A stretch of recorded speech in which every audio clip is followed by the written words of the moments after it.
Between 1350 and 1600, over 24,000 medieval taverns and alehouses across England served as centres of social life, hosting everything from brawls to illicit affairs to disease transmission. Nights out were wild and often deadly, but for people with brutally short lifespans, the tavern was both an escape and a risk worth taking. Here's what medieval nights out were really like.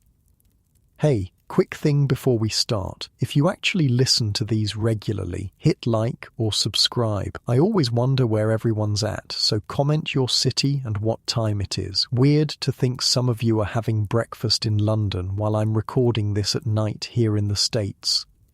Alright, tonight it's medieval nightlife. But wait, are you comfortable? No, really, check. Pillows, blankets, the whole deal. Where we're going, you'll want to be settled, trust me. Once we've dived into the dark, sticky floors of a medieval tavern, you're gonna appreciate your clean sheets way more. Your eyes crack open to darkness. The hard straw mattress beneath you has left a pattern of tiny indentations across your back and legs. The smell hits you immediately. Stale beer and sweat mixed with something earthy that you can't quite place. You're in the back room of the Boar's Head Tavern, one of the most popular alehouses in your small English town. Get up, you useless lump. We open in an hour.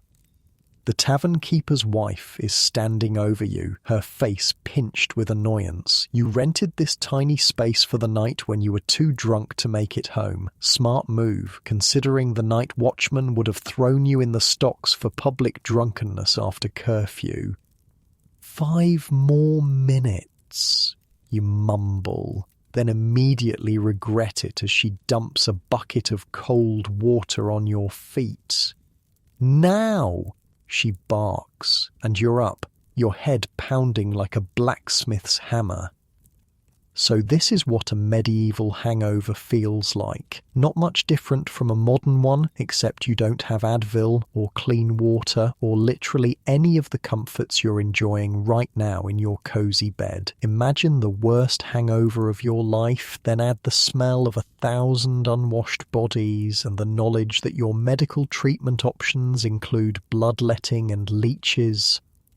You stumble to your feet, which is when you realise you've lost one shoe. Perfect. Those cost you 2 weeks' wages. You're a craftsman, a cooper, which means you make barrels for a living. Not a terrible job in 1577 England, especially since your main clients are taverns and alehouses. Fun fact that I spent way too long researching. England at this time had approximately 24,000 alehouses. That's one for every 142 people. For comparison, modern London has about one pub for every 2,000 people. These people drank a lot. As you shuffle out of the back room into the main tavern area, you see the morning preparations beginning. The tavern keeper's daughter, Eliza, is sweeping the packed dirt floor. It doesn't really help with the smell, but at least it clears away the larger chunks of whatever that is. "Morning, Master Cooper," she says with a smirk. "Father says you were singing about the Queen's undergarments last night. Lucky the constable wasn't here." You feel your face flush. Did you really? That's treason talk. People have lost their tongues for less. "I don't remember that," you mutter. "Course you don't," she laughs. "You also tried to challenge Walter the blacksmith to a wrestling match. He picked you up with one hand." Okay. Picture this. Medieval taverns weren't like modern bars with their clean counters and health inspections. The alehouse you're standing in right now is literally someone's house where they brew ale and let people drink it. This particular one is about the size of a modern bedroom. Maybe 40 square feet of space. When it's packed with people at night, you're basically pressed against everyone else, which explains why disease spreads so damn fast. Eliza hands you a wooden tankard filled with small beer, the weak morning ale that everyone drinks because the water will literally kill you. It tastes like liquid bread with a hint of whatever might have been in this unwashed cup before you, but it helps with the headache, so you gulp it down. "Your friend's outside," she says. "The one with the—" She gestures vaguely to her face. "Ah, that would be Richard, your apprentice. Poor kid has a port wine-stained birthmark that covers half his face. People either stare or look away quickly. Medieval folks were superstitious as hell, and anything different marked you out. Richard's lucky, though. A century earlier, and they might have drowned him at birth, thinking he was touched by the devil. Wait, it gets better. By better, I mean worse." You stumble outside into the weak morning light. The narrow street is already busy with people. A woman emptying her chamber pot nearly hits you. She's supposed to yell "Gardyloo" as a warning, but most people don't bother. You dodge just in time. The streets are basically open sewers with a thin layer of straw thrown over them to soak up the everything. "Master, there you are." Richard hurries over. He's carrying your lost shoe. "You left this at the Prancing Pony. The barmaid says you owe her 6pence for the broken chair." You groan. "Another chair? That's the 3rd this month. Not like your bed at home where you can just, lie down without breaking anything." "Did I do anything else stupid?" you ask, dreading the answer. Richard looks uncomfortable. "Well, you might have told everyone you once made a barrel for the king, and that it was the finest barrel in all of Christendom." You close your eyes. And William the tax collector was there, said he'd be by your shop today to reassess your property value, seeing as you're doing such fine royal work now. This is your life in medieval England, one drunken boast, and suddenly your taxes go up, and you can't just move to another town. Travel is dangerous, expensive, and most places require you to have a sponsor or join a guild before you can work there. Speaking of dangerous, you need to get to your workshop before the tax collector arrives. Maybe you can bribe him with a small cask of that French wine you've been hiding. Medieval corruption is so common, it's basically just how business works. As you and Richard start walking, you pass the town pillory. There's a man locked in it, his head and hands stuck through the holes in the wooden board. His crime is written on a paper above him: drunkenness and lewdness. You can bet he's facing a lot worse than just a hangover this morning. "That's John the miller's son," Richard whispers. "Got caught with the baker's wife, in the baker's bed." "While the baker was where?" you ask. "At the tavern," Richard replies.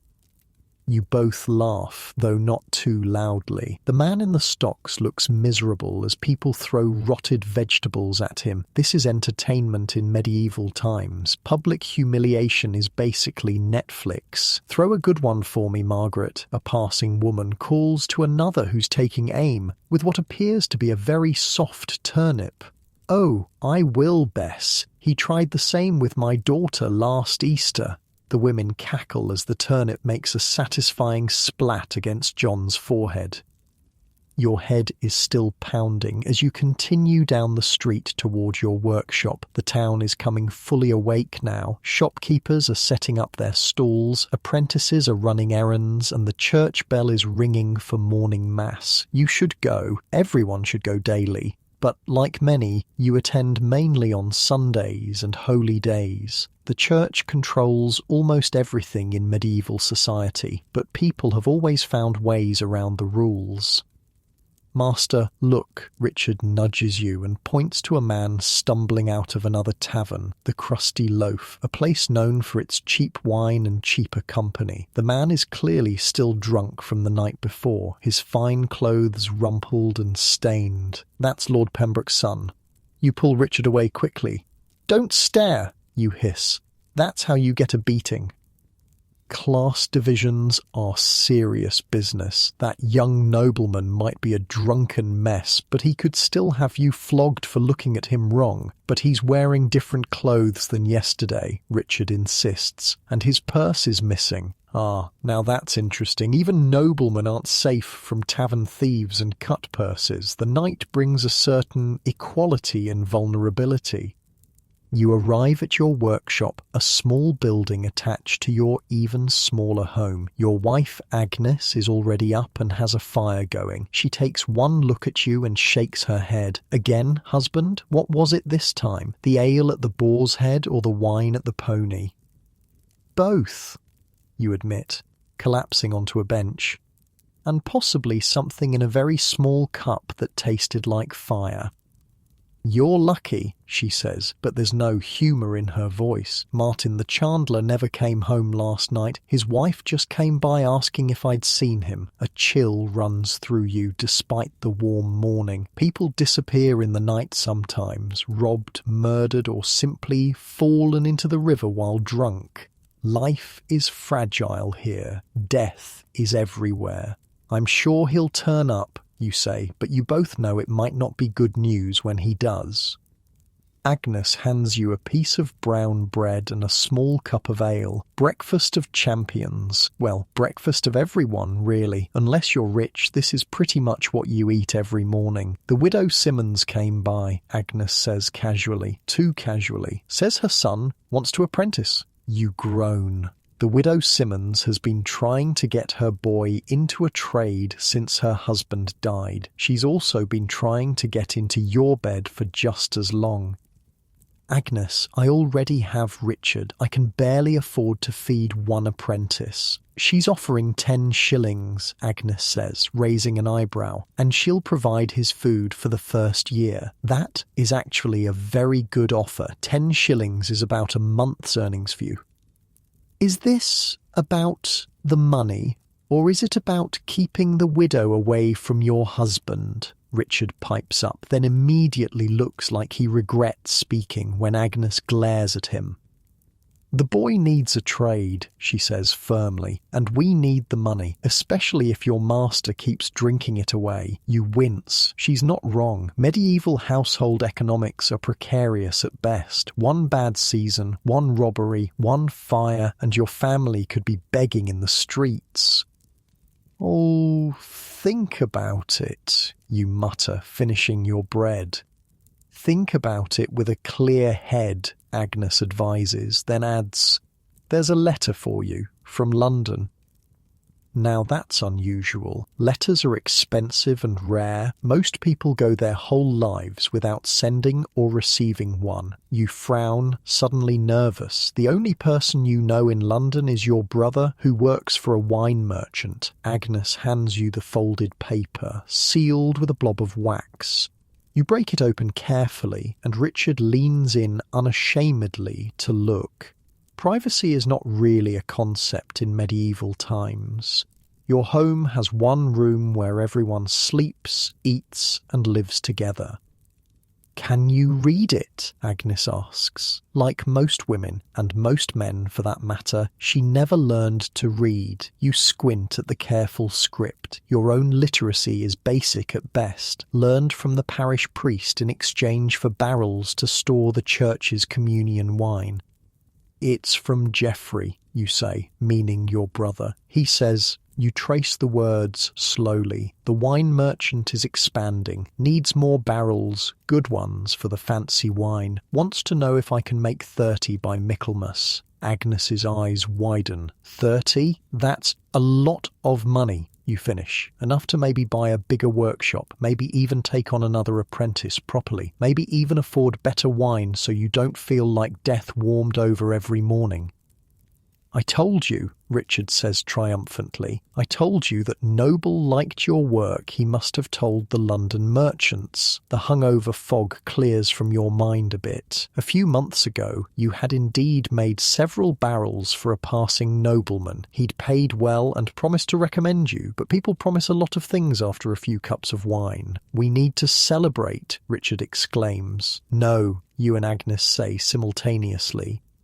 But this is good fortune. We should give thanks at church, he amends quickly. Agnes nods approvingly. Yes, we should. And then your master needs to stay away from the taverns for a few nights if he's going to make 30 barrels by Michaelmas.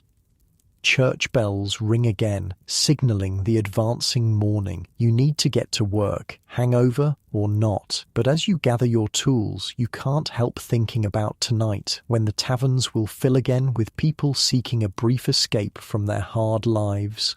The ale will flow, the stories will get taller, the songs bawdier. There will be fights and friendships, deals and deceptions. Someone might die, someone might fall in love, someone might change their fortune with a chance meeting. And tomorrow morning, it will all begin again. The cycle of medieval life, where the tavern stands as a refuge, a danger, and the beating heart of the community. You look up at the watery sun breaking through the clouds. There's work to be done, a tax collector to bribe, and 30 barrels to plan. But tonight, the taverns will call again, as they always do. And somewhere across town, in the back room of the Boar's Head, a young nobleman is just waking up to discover his fine clothes and purse are gone, replaced with someone else's shabby tunic, and a world of trouble waiting for him outside. Medieval nights out, my friends. They were wild, they were dangerous, and for most people, they were the only entertainment they'd ever know. By midday, your hangover has mostly subsided. The pounding in your head has reduced to a dull throb thanks to Agnes's herbal tea, a bitter concoction that tastes like dirt but somehow works. Your workshop smells of fresh-cut oak and wood shavings, a pleasant change from the stale beer stench you woke up in. You've been working on the first barrel for the London order when a shadow darkens your doorway. It's William the tax collector, right on schedule. His thin frame and pinched face remind you of a weasel. "Master Cooper," he says with a smile that doesn't reach his eyes. "I hear business is booming. Royal barrels. Is it now?" Richard, who's been sanding wood nearby, suddenly becomes very interested in a knot in the floor. "Just a drunken boast," you admit. "Though I do have a large order from London." William's eyebrows shoot up. "London? Well, that certainly sounds like a man whose taxes might need reassessing. This is how it goes. Success makes you a target. Wealth has to be carefully hidden in medieval society, or someone will take it, either legally through taxes or illegally through theft.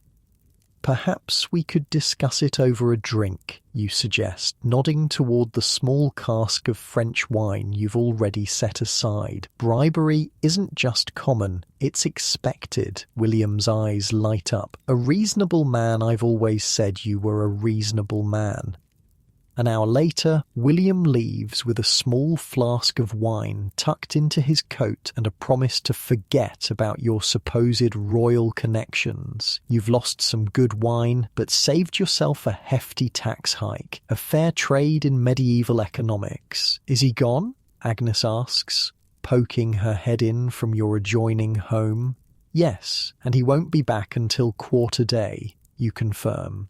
She steps fully into the workshop, carrying a basket. "Good. I'm going to the market. Do you need anything?" "Some willow bark, if the herb woman is there," you say, touching your temple, "and maybe see if anyone's heard about Martin the Chandler." Agnes nods grimly. "I'll ask around." After she leaves, you turn to Richard. "Let's finish up here, then head to the prancing pony. I need to pay for that chair, and I want to hear what people are saying about the missing Chandler." Richard grins. He's only 16 and loves any excuse to visit a tavern, even during daylight hours. You work for another hour, completing the base of one barrel and starting on another. It's honest work, requiring skill and precision. The 30-barrel order will keep you busy for weeks, but the payment will be worth it. Maybe you'll even be able to afford a real doctor if anyone falls ill, instead of relying on the local wise woman and her questionable cures.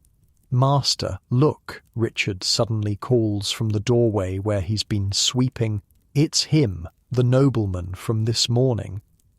You rush over, curiosity overcoming your usual caution. Sure enough, the young man you saw stumbling out of the crusty loaf is walking purposefully down the street. He's still wearing the shabby clothes from this morning, but he's carrying himself differently.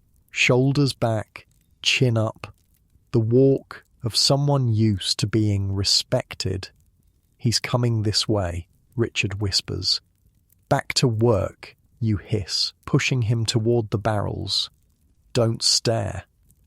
The nobleman pauses outside your workshop, then steps inside without invitation. That's privilege for you. No one would dare stop him. "Are you the cooper?" he asks, his accent marking him as educated, probably university trained. You bow slightly. "I am, my lord." "I am not, my lord," he corrects, looking annoyed. "I am Master James Harrington, son of Lord Pembroke." You bow again, deeper this time. "My apologies, Master Harrington. How may I serve you?"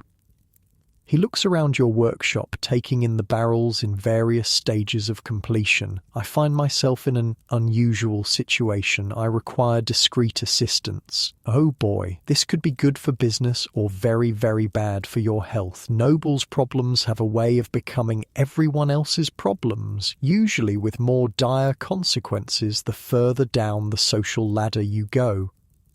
"I was robbed last night," he says bluntly. "My clothes, my purse, even my signet ring. I woke dressed as this." He gestures to his plain clothing with disgust. "That's terrible, sir," you say carefully. "Have you informed the constable?" James laughs bitterly. "And admit I was drunk in a common tavern. My father would disown me. No, I need to resolve this quietly." You glance at Richard, who's pretending to work while clearly eavesdropping. "How can a humble cooper help, sir?" "I need to find who did this before nightfall," James says. "The tavern keeper claims to know nothing, but someone there must have seen something. I thought perhaps a local man might have better luck asking questions than a nobleman's son." Translation: he needs someone expendable to do his dirty work. "What's in it for me?" you ask, then quickly add, "Sir." James narrows his eyes, not used to being questioned. 5 shillings now, 5 more when you find my belongings. 10 shillings, the exact amount the widow Simmons offered for her son's apprenticeship. Coincidence? Or is fate giving you a nudge? "Deal," you say, holding out your hand before remembering yourself. Nobles don't shake hands with craftsmen. You awkwardly lower it. James doesn't notice your faux pas. He's already pulling out a small pouch from his boot, a clever hiding place even the most thorough thief might miss. "Start at the crusty loaf," he instructs, handing you 5 shillings. "I was there most of the evening. Then I believe I went to the Boar's Head. My memory grows hazy after that." "No kidding. You were at both those taverns last night too, and you don't remember seeing any nobleman. Though by the end of the night, you probably wouldn't have noticed if the king himself was dancing on the tables." "I'll need a description of your belongings," you say. As James describes his fine wool cloak, leather boots with silver buckles and gold signet ring bearing his family crest, you can't help thinking about how much those items are worth. More than you'll earn in a year, more than enough for someone to kill over. "I'll do my best, sir," you promise. "Where can I find you when I have news?" "I'm staying at St. Catherine's Monastery until this is resolved," he says. "Ask for the guest quarters." Smart move. Monasteries offer comfortable lodging for the wealthy, and no one will question a nobleman's son seeking spiritual guidance for a day or two. After James leaves, Richard explodes with excitement. 10 shillings, that's a fortune, and we get to investigate a robbery. "Keep your voice down," you warn. "This could be dangerous. Someone bold enough to rob a nobleman might not hesitate to silence witnesses." Richard's face falls slightly, but his eyes still gleam with adventure. "So what's the plan?" You consider your options. First, we need to finish today's work. Then we'll visit the prancing pony, pay for that chair, and ask some careful questions. After that, the crusty loaf and the boar's head. What about the chandler? Shouldn't we ask about him too? You nod. We'll keep our ears open. People love to gossip, especially at taverns. Across town, in a large stone house near the cathedral, merchant Edmund Blackwell is also preparing for evening activities. But unlike your modest plans to visit ale houses, Edmund is readying himself for a much more refined establishment. The merchant adjusts his deep blue wool coat, imported from Florence at great expense. His wife, Isabella, fusses with his collar. "The blue makes your eyes stand out," she says approvingly. "Remember to mention the spice shipment to Master Phillips. His wife loves cinnamon." Edmund nods. "And the silk for the mayor's daughter's wedding? Has it arrived?" "This morning. I've already sent word to their household." This is how business works among the merchant class. Formal contracts exist, but most deals are still made face-to-face, often over wine in taverns catering to the wealthier residents. The Gilded Cup is Edmund's destination tonight, an upscale establishment where the wine comes from France and Italy, not the local vineyards, and where the cups are actually gilded around the rims. "Will Lady Anne be there?" Edmund asks casually, too casually. Isabella gives him a sharp look. "I believe she's still in mourning for her husband."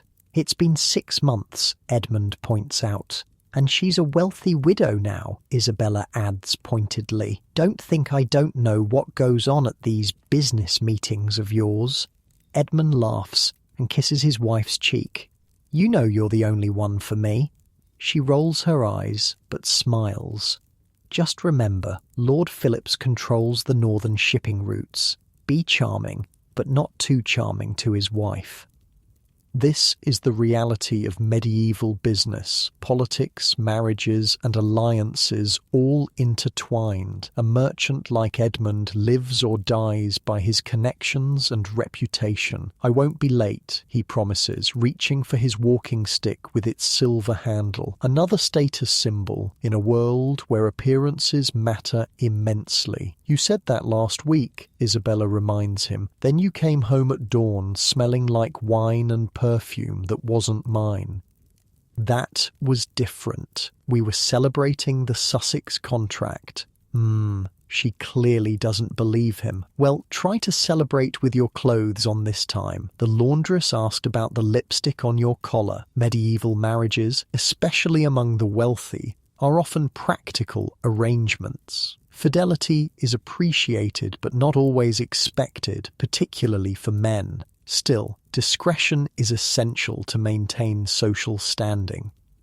Edmund kisses his wife goodbye and steps out into the afternoon sun. His house is in the better part of town, where the streets are wider and some even have crude cobblestones instead of packed dirt. He nods to his neighbours, another merchant, a physician, and a minor church official.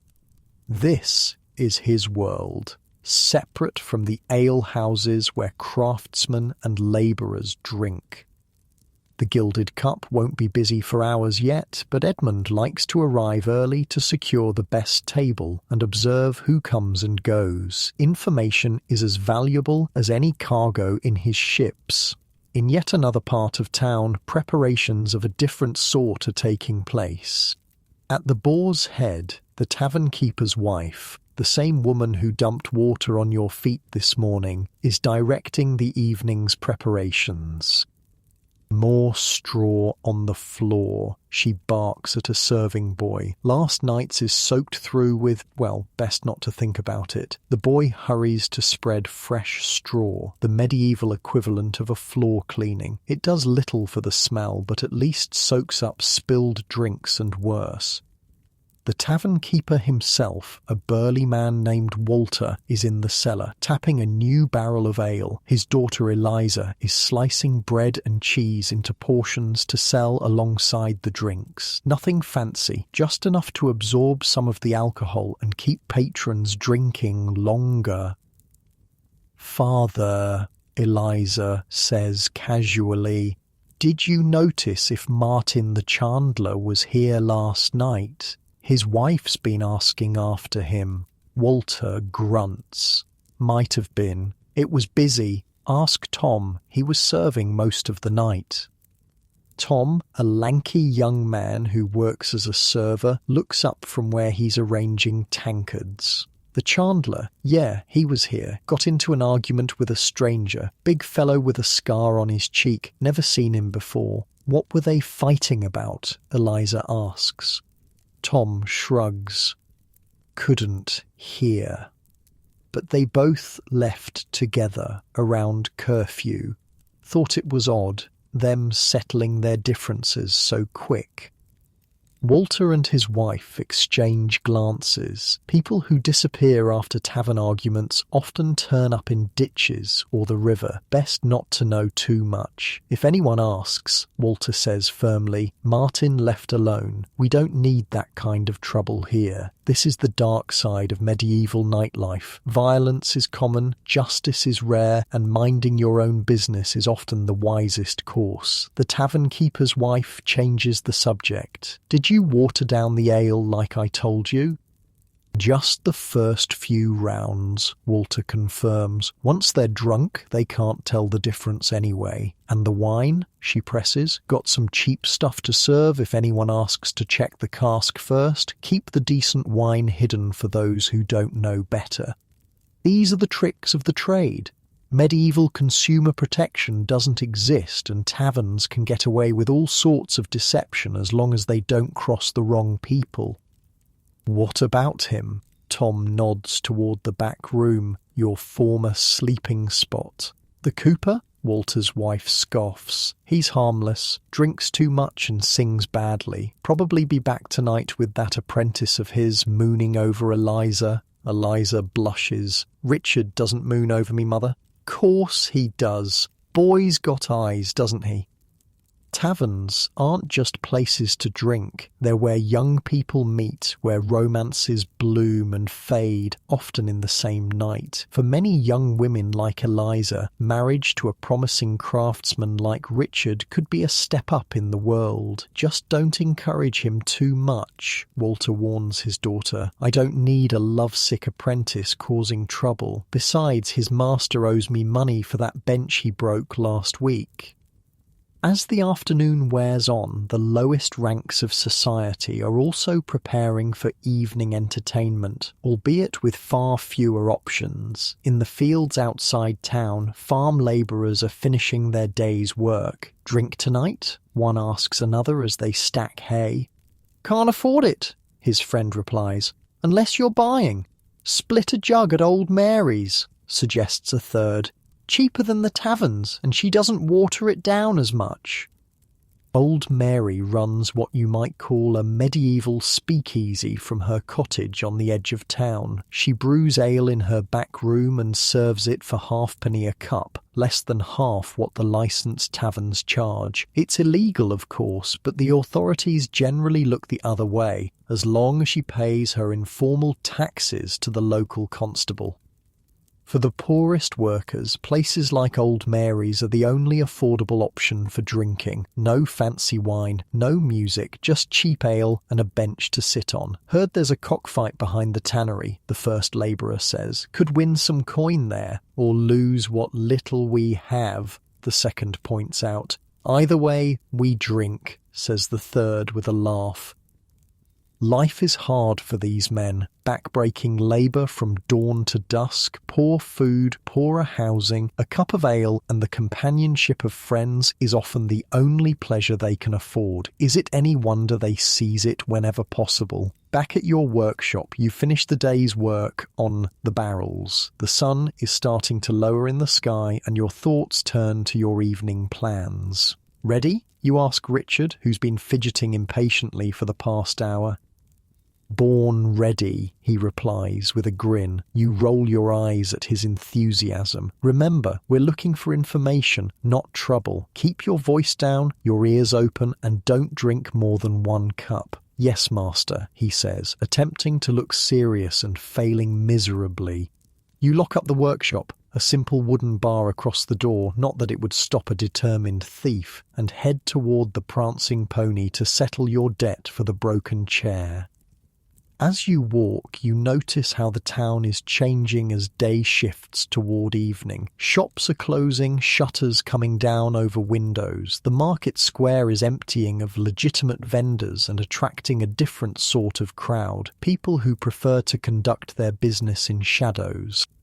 Church bells ring for evening prayers. Some people hurry toward the church, others deliberately turn away. The medieval relationship with religion is complicated, fear of damnation balanced against the very human desire for pleasure. Master, Richard says, suddenly grabbing your arm, look there. You follow his gaze to a side street where 2 men are engaged in what appears to be an intense conversation. One is tall with a distinctive scar on his cheek. The other has his back to you, but something about his clothes seems familiar. That's the man Tom mentioned, Richard whispers. The one who left with Martin the Chandler. Your skin prickles with unease. The scarred man certainly looks capable of violence, but the second man, is that a fine cloak he's wearing, the kind a nobleman might own? Before you can get a better look, they turn down another street and disappear from view. Should we follow them? Richard asks eagerly. You consider it. On one hand, you're curious about both the missing Chandler and the nobleman's stolen belongings. On the other hand, getting involved in other people's dangerous business is a good way to end up missing yourself. No, you decide reluctantly. We stick to the plan, the pony first, then the crusty loaf. Richard looks disappointed but doesn't argue. As your apprentice, he's obliged to obey you, at least in theory. The prancing pony comes into view ahead. Unlike this morning when it was quiet and nearly empty, the tavern is now showing signs of life. The door stands open, lanterns are being lit inside, and you can hear voices and laughter already. Another night in medieval England is about to begin, with all its dangers and delights, and you're walking straight into the middle of it, whether wisdom suggests you should or not. The prancing pony is already buzzing with early evening activity when you push open the door. The familiar smell of ale, sweat and wood smoke wraps around you like an old blanket. Unpleasant, but somehow comforting in its familiarity. A far cry from your clean, comfortable bed right now. "Well, look what the cat dragged in," calls the barmaid, a plump, red-faced woman named Mary who's been serving drinks here since before you were born. "Come to pay for my chair, have you?" You nod sheepishly and make your way to the bar, which is really just a plank of wood laid across 2 barrels. Richard follows close behind, eyes wide as he takes in the tavern's early evening crowd. 6 pence, Mary says firmly, holding out her hand. You dig into your pouch and pay her, adding an extra penny as a peace offering. "Sorry about that. Don't remember much about last night?"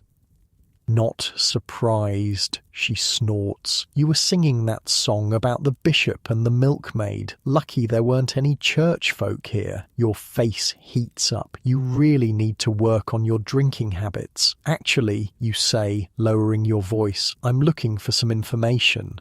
Mary raises an eyebrow. "Information costs extra." You slide another penny across the bar. Medieval Google isn't cheap. "Did you see a young nobleman in here last night? Well-dressed, educated speech?" Mary thinks for a moment. "Can't say I did. We don't get many nobles here. They prefer the gilded cup or the king's arms." She leans closer. "Why? You in trouble with the quality?" "Not me," you assure her.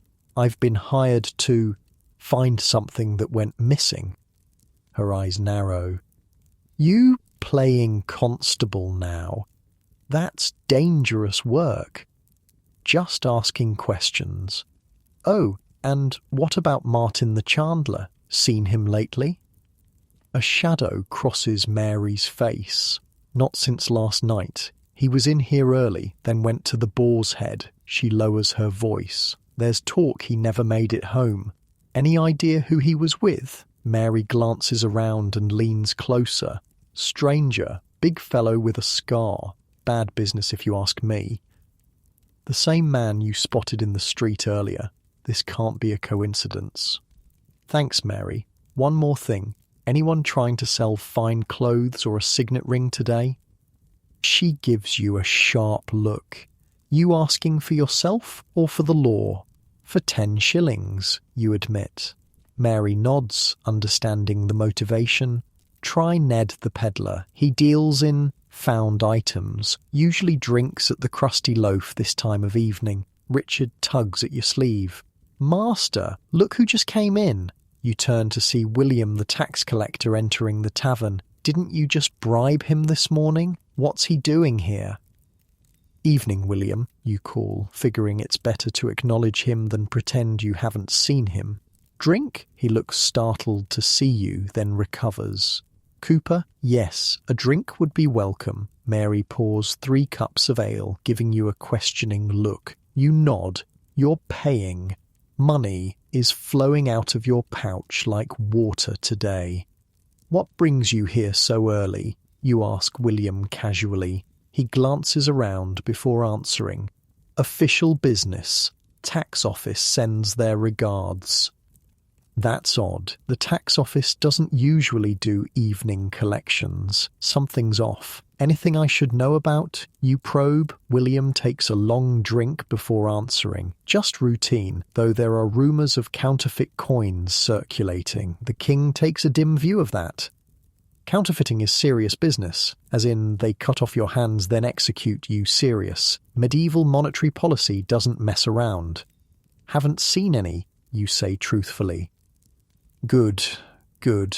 William drains his cup with surprising speed. Well, must be off. More visits to make. After he leaves, Mary leans across the bar. He wasn't here on tax business, she says flatly. How do you know? Because he was meeting with that stranger, the scarred one. Saw them here yesterday whispering in the corner like conspirators. The plot thickens, as they say. A tax collector, a scarred stranger, a missing chandler, and a robbed nobleman, all somehow connected. We should get to the Crusty Loaf, you tell Richard. Find this peddler Ned before he drinks himself useless. Richard nods eagerly, but as you turn to leave, the door bursts open again. This time it's Agnes, your wife, looking flustered. There you are, she exclaims, and I've been looking everywhere. What's wrong? You ask, immediately concerned. Agnes rarely enters taverns. It's Martin, she says. They found him. Your stomach tightens. Where? Floating in the mill pond, she says grimly. Throat cut. The tavern goes quiet as people overhear. Then the murmuring starts, the medieval rumour mill cranking into high gear. Did you hear? The chandler's dead, murdered. Who would do such a thing? It spreads like wildfire, which, in a medieval town built of wood and thatch, is a very real and terrifying comparison. We should go, you mutter to Richard. Murder makes everything complicated, and you suddenly want no part of this mystery. But Agnes grabs your arm. There's more. They found fine clothes and a gold ring in his possession. The constable is asking questions. Oh, hell. The nobleman's stolen goods in the hands of a murdered man? This just got a whole lot more dangerous. Did they find a cloak? Boots with silver buckles? You ask quietly. Agnes gives you an odd look. How did you know? Lucky guess, you lie. Let's get out of here. The three of you exit the prancing pony just as the church bells ring 6 o'clock. The streets are filling with evening activity now, shopkeepers heading home, labourers seeking entertainment, women hurrying to finish errands before full dark makes the roads unsafe. "Why are you asking about Martin and fancy clothes?" Agnes demands once you're outside. You quickly explain about the nobleman's commission. Richard, bless him, adds unnecessary dramatic flourishes about solving the crime and bringing justice. Agnes is not impressed. "So you're sticking your nose into a murder investigation for 10 shillings? Have you lost your mind?" Put that way, it does sound rather stupid. "I just need to tell Master Harrington what happened to his belongings," you argue. "Then I'm done with it."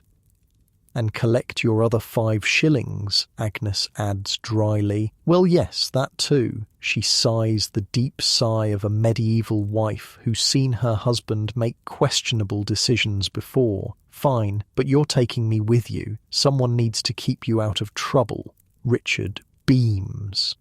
"Like a proper investigation team." Agnes and you both ignore this. "We should go to St. Catherine's Monastery," you decide. "Tell Master Harrington what's happened before he hears it from someone else." And before the constable starts wondering why the stolen goods were found on Martin, Agnes points out sensibly, she's right. In medieval justice, being connected to a crime, even tangentially, can be dangerous. Best to establish your legitimate involvement early. The monastery sits on a hill overlooking the town, its stone walls glowing golden in the evening sun. Unlike the cramped, noisy streets below, the monastery grounds are peaceful and orderly. Monks in brown robes move quietly between buildings, while a few wealthy visitors stroll the gardens. You approach the gatehouse, suddenly aware of your working clothes and the wood shavings still clinging to your hair. The monk at the gate regards you suspiciously. "We're here to see Master James Harrington," you explain. "He's expecting us." The monk looks sceptical, but another figure appears behind him, a young novice with bright eyes. "I know Master Harrington," the novice says. "I'll take them." As you follow him across the courtyard, Agnes whispers, "How does a monastery novice know a nobleman's son?" You shrug. The church connects all levels of society in strange ways. The guest quarters are in a separate building, far more luxurious than the monk's Spartan cells. The novice leads you to a door, knocks softly, and announces, "Visitors for Master Harrington." The door opens to reveal James, still in his borrowed commoner's clothes, but looking considerably more composed than this morning. "The Cooper," he says, sounding surprised. "I wasn't expecting you so soon." "There have been developments," you say carefully, aware of the novice hovering nearby. "Might we speak privately?" James dismisses the novice and ushers you into his chamber. It's a simple room by noble standards, but far nicer than your home. A real bed with linen sheets, a writing desk, a window with actual glass instead of oiled paper. "Who are these people?" James asks, gesturing to Agnes and Richard. "My wife and apprentice," you explain. "They're trustworthy." James doesn't look convinced, but he motions for you to continue. "Your belongings have been found," you tell him, "but there's a complication." As you explain about Martin the Chandler's death and the discovery of the stolen items, James's face grows increasingly pale. "Murder!" he whispers. "And they found my ring on him? And your clothes," Agnes adds. "The constable has them now." James paces the small room. "This is a disaster. I need those items back, especially the ring. It bears my family crest. If word gets to my father that I lost it in a common tavern—" "There's more," you say. "The man was seen arguing with a stranger last night, tall with a scar on his cheek. And this same stranger has been meeting with William the tax collector." What does a tax collector have to do with this? James demands. You shrug. Unknown, but it seems like more than coincidence. James stops pacing. I need that ring back, tonight, without my family finding out. The constable has it now, Agnes points out. You'll have to explain why it was in a dead man's possession. I can say it was stolen, James argues. That's true enough. And what were you doing in a common tavern where you might be robbed? You counter. James flushes. That's not the constable's business. Agnes steps forward. Forgive my boldness, sir, but perhaps honesty would serve you best here. A man is dead. If you were the last to see him alive, I wasn't, James snaps. I never met this Chandler I was drinking, yes, but I remember nothing after the crusty loaf. I woke up in the Boar's Head, missing my belongings. You exchange glances with Agnes. Claiming a blackout from drinking might save James's pride, but it doesn't help solve the mystery. Maybe we should retrace your steps, Richard suggests. Go to the crusty loaf, see if anyone remembers who you were with. It's actually a sensible suggestion. You nod approvingly at your apprentice. I can hardly walk into a common tavern now, James protests. Not with a murdered man found with my ring? You're already dressed for it, Agnes points out, gesturing to his borrowed clothes. James looks down at himself and grimaces. I suppose I am. We'll go with you, you offer. Safety in numbers. What you don't say is that you're still hoping to earn those remaining 5 shillings. A murder complicates things, but it doesn't change the fact that you found his belongings, technically completing the job. Very well, James agrees reluctantly, but we must be discreet. The crusty loaf is significantly less reputable than the prancing pony. Located near the tanneries, which explains the perpetual smell, it caters to a rougher crowd, labourers, dock workers, and those who prefer not to answer questions about their occupations. The 4 of you pause outside its low doorway. Music and loud voices spill out into the street, along with the yellow glow of tallow candles, the cheap, smelly kind made from animal fat rather than beeswax. Charming, James mutters.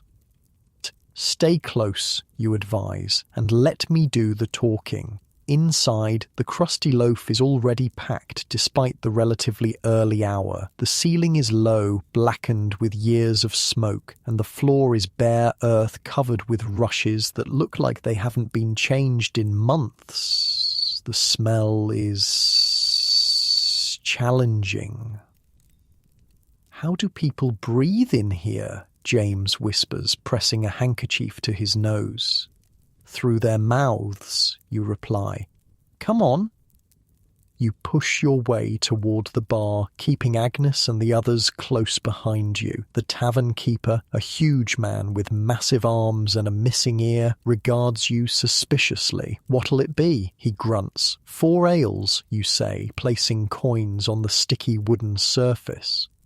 And some information, if you're selling. His single eyebrow raises. Depends on what you're buying. You slide another coin across. Looking for Ned the peddler. The tavern keeper jerks his head toward the back corner. Over there, been waiting for someone all evening. You collect your drinks, served in chipped earthenware mugs that look like they've never been washed, and make your way to the indicated corner. Ned the peddler is a skinny, rat-faced man with darting eyes and fingers that never stop moving. He looks up as you approach, suspicious until he recognizes you. Cooper, he acknowledges, don't usually see you in here. Oh, special occasion, you say, sitting down across from him. Your companions crowd onto the bench beside you. Ned's eyes flick over them, lingering curiously on James. Despite the common clothes, James's posture and clean fingernails mark him as someone who doesn't belong. Mary at the Pony said you might have come across some interesting items recently, you say casually, sliding another coin toward him. Ned pockets it smoothly. Maybe. What sort of items? Fine clothes, a signet ring, gentleman's boots. Ned's face gives nothing away, but his fingers twitch. Popular items these days. Funny you should ask. Oh? Someone else was asking earlier. Big fellow, scar on his cheek. You feel James stiffen beside you. What did you tell him, you ask? Ned shrugs. Same thing, I'll tell you. I don't have those items. Never did. But you know who does? Agnes presses. Ned's eyes narrow at her intrusion into men's business, but he answers. New, past tense, considering he's currently decorating the mill pond. Martin the Chandler, you say flatly. Ned nods. Got them from a girl who works at the Boar's Head, Eliza, the keeper's daughter. She found our fancy friend here, he nods at James. Passed out in the back room, helped herself to his things. James half rises in indignation, but you pull him back down. So Martin bought the stolen goods from Eliza, you clarify. For a good price too, was planning to sell them out of town next market day. Ned takes a swig of his ale. Guess that plan's gone to hell now. Did Martin know who the items belong to? Agnes asks. Ned shrugs. Doubt it. Girl probably didn't mention it. Safer that way. And the scarred man, you press. What's his interest? No idea, but he seemed mighty keen, offered real silver for information. Ned gives you a pointed look, more than you're offering. You're about to respond when a commotion at the door draws everyone's attention. 3 men in the constable's livery are pushing their way into the tavern. The music stops abruptly. We're looking for information about Martin the Chandler, the lead constable announces. Anyone who was with him last night, step forward now. The tavern falls deathly silent. Medieval law enforcement isn't known for its gentle questioning techniques. Back door, Ned mutters, already sliding off his bench. Now. You don't need to be told twice. The last thing you want is to be questioned by the constable about a murder victim while sitting next to the owner of the stolen goods found on the body. That's the kind of coincidence that gets people tortured for confessions. The 4 of you follow Ned through the kitchen, dodging a surprised cook, and out into a narrow alley behind the tavern. The evening air, despite the nearby tannery, feels fresh and clean after the tavern's miasma. What now? James demands, looking shaken. Now we visit the Boar's Head, you decide. Have a word with young Eliza. Ned is already melting into the shadows. You didn't hear it from me, he calls softly before disappearing. Richard looks excited. This is better than a mystery play, real murder, stolen goods, constables. Agnes cuffs him gently on the ear. This isn't entertainment, boy. A man is dead, and I'm still missing my ring, James adds grimly. Let's go find this thieving girl. As you make your way through darkening streets toward the Boar's Head, you can't help wondering how a simple commission turned into such a tangled mess. You were just supposed to find some stolen items, collect your payment, and go home. Instead, you're investigating a murder, dodging constables, and dragging your wife and apprentice into danger, all for 5 shillings. The evening's barely started, and already it's proving to be one of the more eventful nights of your life. Medieval entertainment, indeed. The Boar's Head is in full swing by the time you arrive. Unlike the relative quiet of your morning visit, the tavern is now packed with bodies. The air thick with smoke, sweat, and the yeasty smell of ale. A man in the corner is playing a crude fiddle while another beats a small drum, the music barely audible over the roar of conversation and laughter.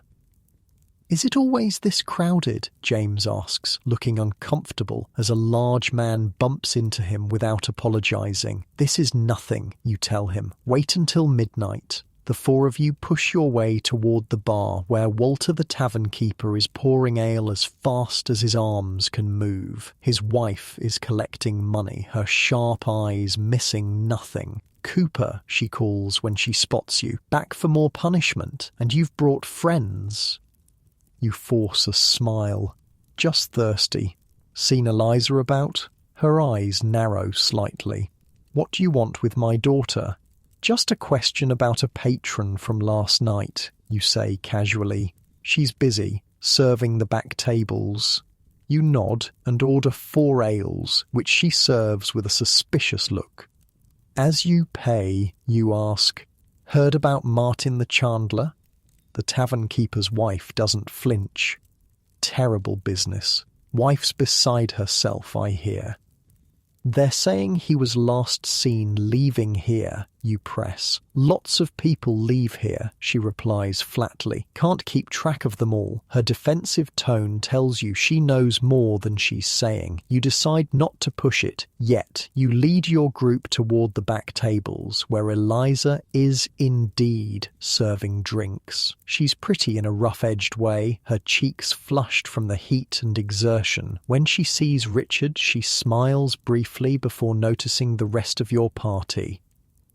Master Cooper, she greets you, and others. Her eyes linger on James, a flicker of recognition crossing her face before she masks it. Got a moment? You ask. I'm working, she says, hefting a tray of empty mugs. It's about the gentleman who slept in your back room last night, Agnes says bluntly. The one who lost his belongings. Eliza's face goes carefully blank. Lots of drunks sleep it off back there. Can't remember them all. This one would stand out, James says quietly. He wasn't your usual patron. Eliza's eyes dart between your faces, calculating her options. Medieval women, especially working-class ones like her, learn early to judge which situations might turn dangerous. Let me drop these off, she says finally, nodding to her tray. Meet me by the back door in 5 minutes. Not all at once. Don't want to draw attention. Smart girl. You nod and watch her disappear into the crowd. I'll go first, Agnes decides. She might be more forthcoming with another woman. As Agnes slips away toward the back, you, James and Richard find an empty corner to wait. The tavern is growing louder as more patrons arrive. You recognize some faces. The blacksmith, a couple of weavers, the miller's sons. Working men, mostly, with a few women among them. This is how the common folk live? James asks, looking around with undisguised curiosity. It's so crowded. Not everyone has a monastery guest chamber, you remind him dryly. He has the grace to look embarrassed. I didn't mean, it's just different. Richard, who's been watching the room, suddenly stiffens. Master, look by the door. You follow his gaze to see William the tax collector entering the tavern again, and beside him, looking dangerous in the flickering candlelight, is the scarred man. We should get to the back door, you mutter. Now. You lead James and Richard through the crush of bodies, narrowly avoiding a barmaid carrying a pitcher of ale. The back of the tavern is marginally quieter, with a narrow corridor leading to the kitchen and storerooms. Agnes is already there with Eliza, their heads close together in conversation. They both look up as you approach. She's agreed to talk, Agnes informs you, but not here. Eliza nods. My break is in 10 minutes. Meet me at the old chapel ruins behind the tannery. Is that safe? James asks. Eliza gives him a long look. Safer than talking here with him watching. She nods discreetly toward the main room, where the scarred man is now visibly scanning the crowd. Who is he? You ask. Don't know his name, but he's been asking questions about your noble friend here. She looks directly at James. And about your missing ring. James starts. How did you... I've served drinks to lords before, she cuts him off. Your accent, your hands, the way you stand, might as well have nobleman painted on your forehead. You have to admire her perception. Despite James's commoner disguise, Eliza spotted him immediately for what he was. 10 minutes, she repeats. Now go before you're seen talking to me. You lead your group back through the crowded main room, careful to avoid William and the scarred man. Outside, the night air is cool after the tavern's stifling heat. Stars are emerging in the darkening sky, and the last church bells are ringing for the day. The old chapel ruins, Agnes muses, not the most reassuring meeting place. Especially in the dark, Richard adds with a slight tremor in his voice. His earlier excitement about investigating seems to be fading as the reality of nighttime dangers sets in. We need that information, James insists, and I want to know exactly what happened to my belongings. And maybe learn who killed Martin, you add grimly. The four of you make your way through darkening streets toward the old chapel ruins. Once a small shrine outside the town walls, it was abandoned after a fire decades ago. Now it's just a shell of stone walls overtaken by ivy, a place where lovers sometimes meet and children dare each other to enter at night. Stay close, you warn as you approach the ruins. And Richard, keep your voice down. The ruins loom before you, jagged walls creating strange shadows in the moonlight. You hesitate at what was once the doorway, suddenly aware of how perfect this setting would be for an ambush. "Hello?" you call softly. "Over here?" Eliza's voice comes from inside. You enter cautiously. Agnes and Richard close behind, James bringing up the rear. Your eyes adjust to see Eliza sitting on a fallen stone, a small lantern beside her casting just enough light to see by.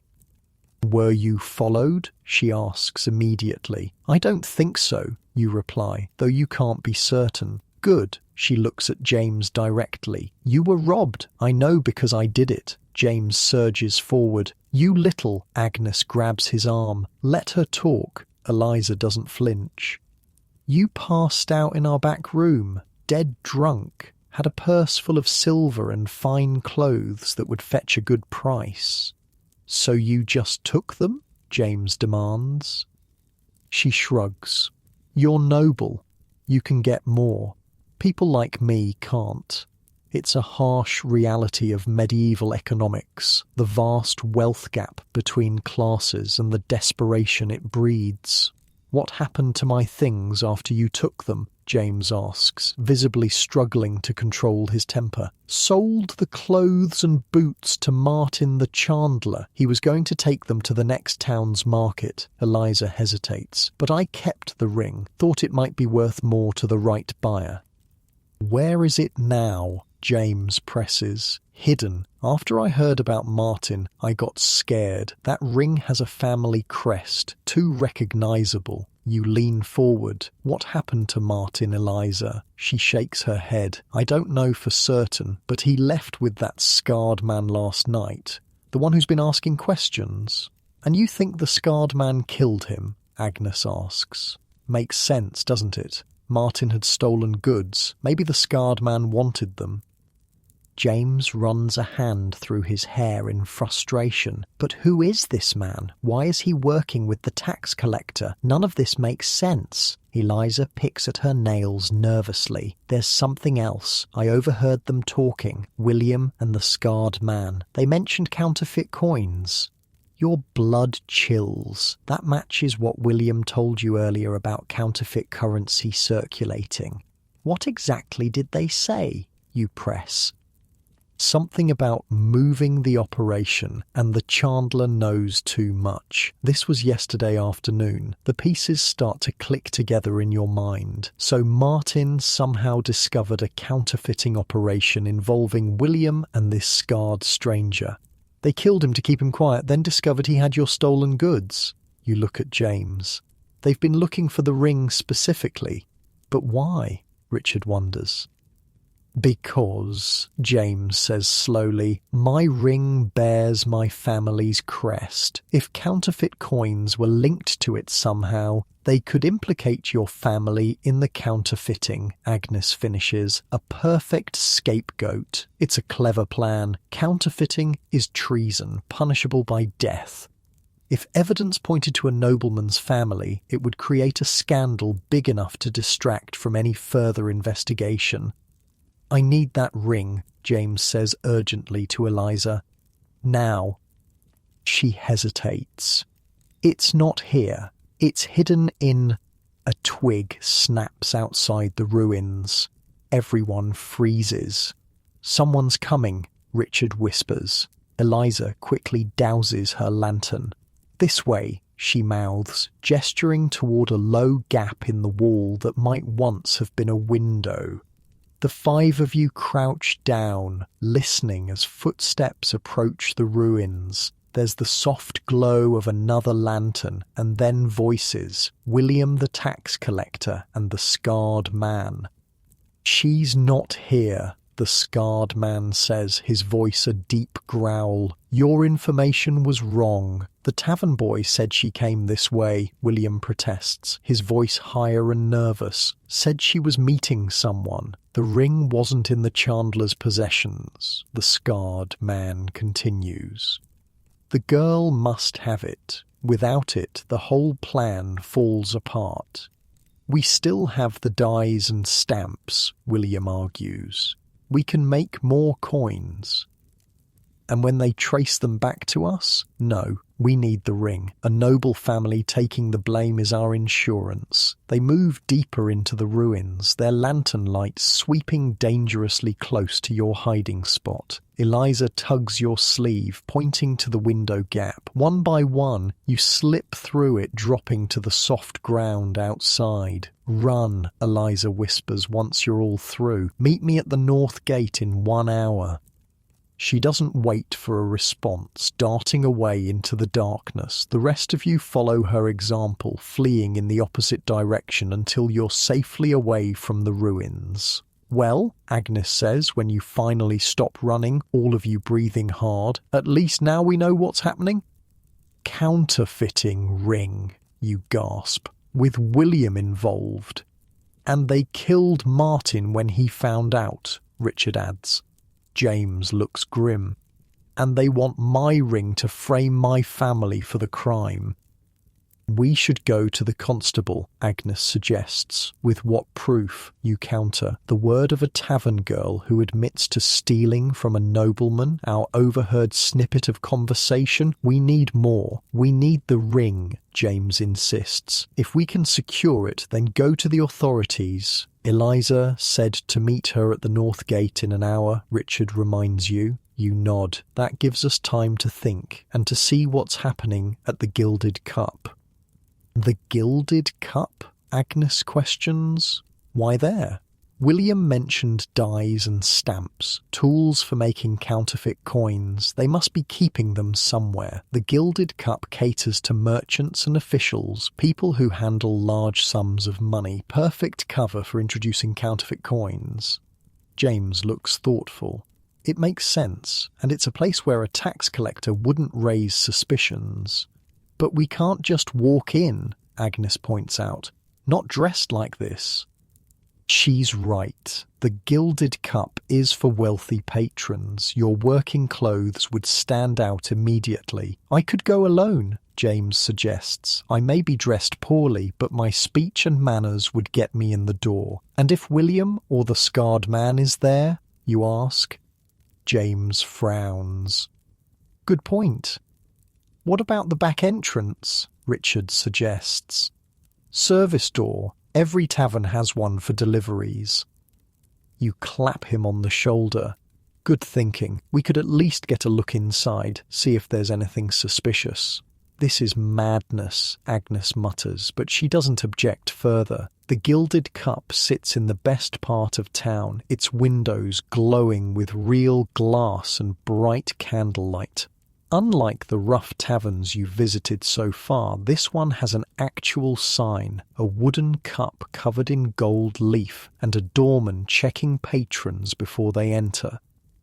You circle around to the back, finding the expected service entrance. Servers and kitchen staff hurry in and out carrying food and drink. The smell wafting from the kitchen makes your mouth water. Real meat, fresh bread, spices you can't afford. "How do we get in?" Richard whispers. You're considering the problem when the door bangs open and a harried-looking kitchen boy emerges, carrying a bucket of scraps. "Excuse me," Agnes calls softly. "We're looking for work. Any positions open?" The boy looks at your group suspiciously. You'd have to ask the steward, but he doesn't usually hire on the spot. "What about deliveries?" You try. "We have wine." You gesture vaguely behind you. "Kitchen's that way," the boy says, clearly not paid enough to care. "Tell them Henry sent you."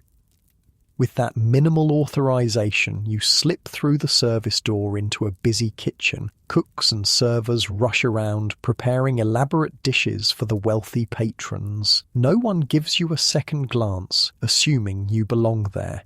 "This way," James murmurs, guiding you through the kitchen toward a swinging door that presumably leads to the main tavern area. You pause at the door, peering through. The Gilded Cup is nothing like the taverns you're used to. The floors are clean wood, not packed earth. The tables are polished, set with real linen and silver cups. Candles of beeswax, not tallow, provide bright, sweet-smelling light. And the patrons? Merchants in fine wool, minor nobles, church officials, all conversing quietly over good wine. "There's William," Richard whispers, pointing discreetly.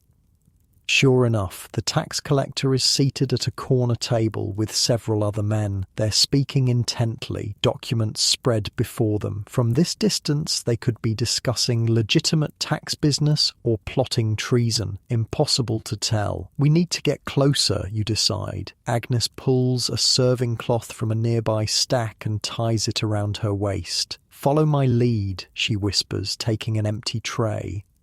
You watch in admiration as your wife transforms before your eyes, straightening her posture and adopting the deferential expression of a professional server. She walks confidently into the main room, tray held high, the picture of belonging. "That's my wife," you tell James and Richard proudly. "She's something else," James agrees, clearly impressed.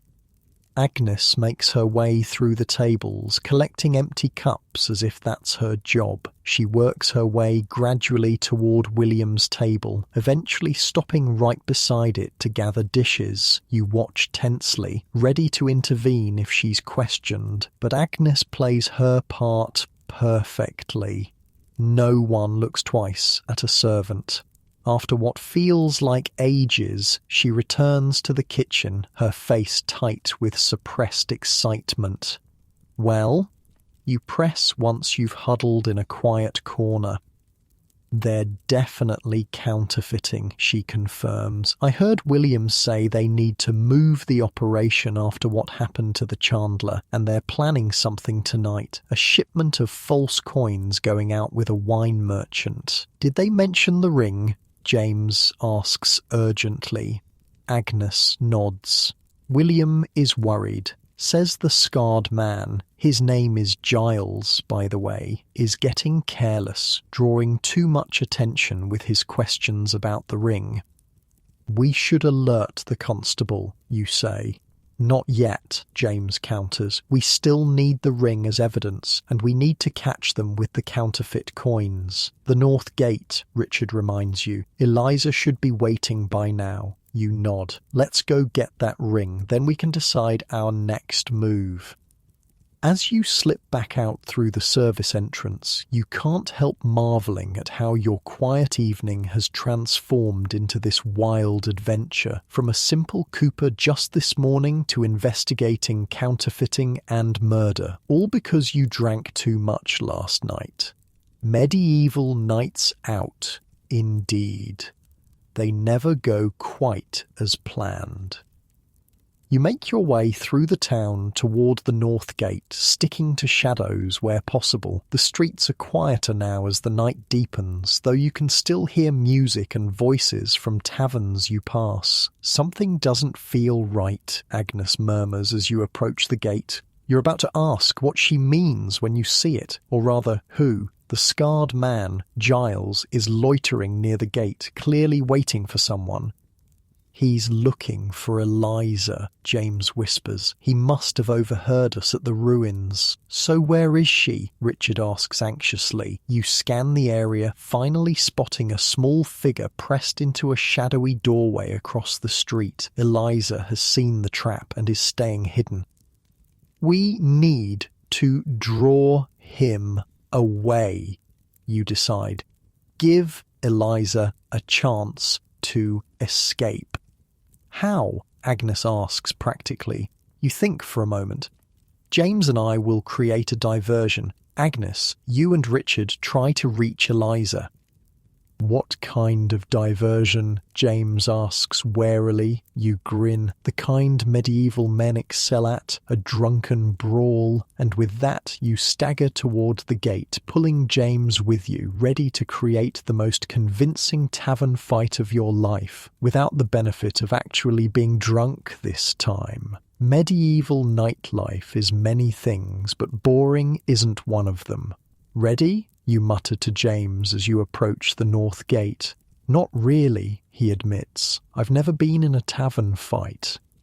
"Just follow my lead, shove me, yell something insulting, and try to look angry." James nods nervously. Then, louder than necessary, he calls, "Watch where you're walking, you drunken fool." He gives you a shove that's far too gentle to be convincing. You mentally sigh, noblemen and their sheltered lives. "Who pushed me?" you bellow, spinning around dramatically. "Was it you, you prissy little man?" You give James a much more realistic shove that sends him stumbling backward. His eyes widen in surprise before he catches on and pushes back. "How dare you touch me?" he shouts, getting into the role. "Do you know who my father is?" "Don't know. Don't care," you roar, taking a wild swing that deliberately misses his face by inches. The commotion is having the desired effect. People are turning to watch, and more importantly, Giles the scarred man has shifted his attention from watching for Eliza to observing your growing fight. "You fight like a woman," James taunts, then immediately looks horrified at his own words. You bite back a laugh and instead charge at him, tackling him around the waist. You both go down in the dirt, rolling around and making a tremendous racket. From the corner of your eye, you see Agnes and Richard slipping across the street toward Eliza's hiding spot. "Keep it up," you whisper as you pretend to grapple with James. "We need another minute." James, now fully committed to the performance, grabs a handful of your hair and yanks, not quite pretending anymore. "Ow, that actually hurt," you hiss. "Sorry," he whispers back. "Got carried away." Your theatrical brawl has drawn quite a crowd now. Medieval entertainment is live and unscripted. A good fight is better than any play. Someone's even taking bets on who'll win. "The skinny one's got spirit, but my money's on the big fellow," you hear someone comment. "3 pennies on the small one," another voice calls. "He fights dirty. Look at that hair pull." Giles has moved closer, watching with the others. He doesn't look entirely convinced by your performance, but at least his attention is divided. You risk a glance across the street. Agnes, Richard, and Eliza are nowhere to be seen. Good, they've made it away. "Let's finish this," you mutter to James. With an exaggerated roar, you lift James up and pretend to slam him down, though you actually take most of his weight yourself. He groans convincingly and goes limp.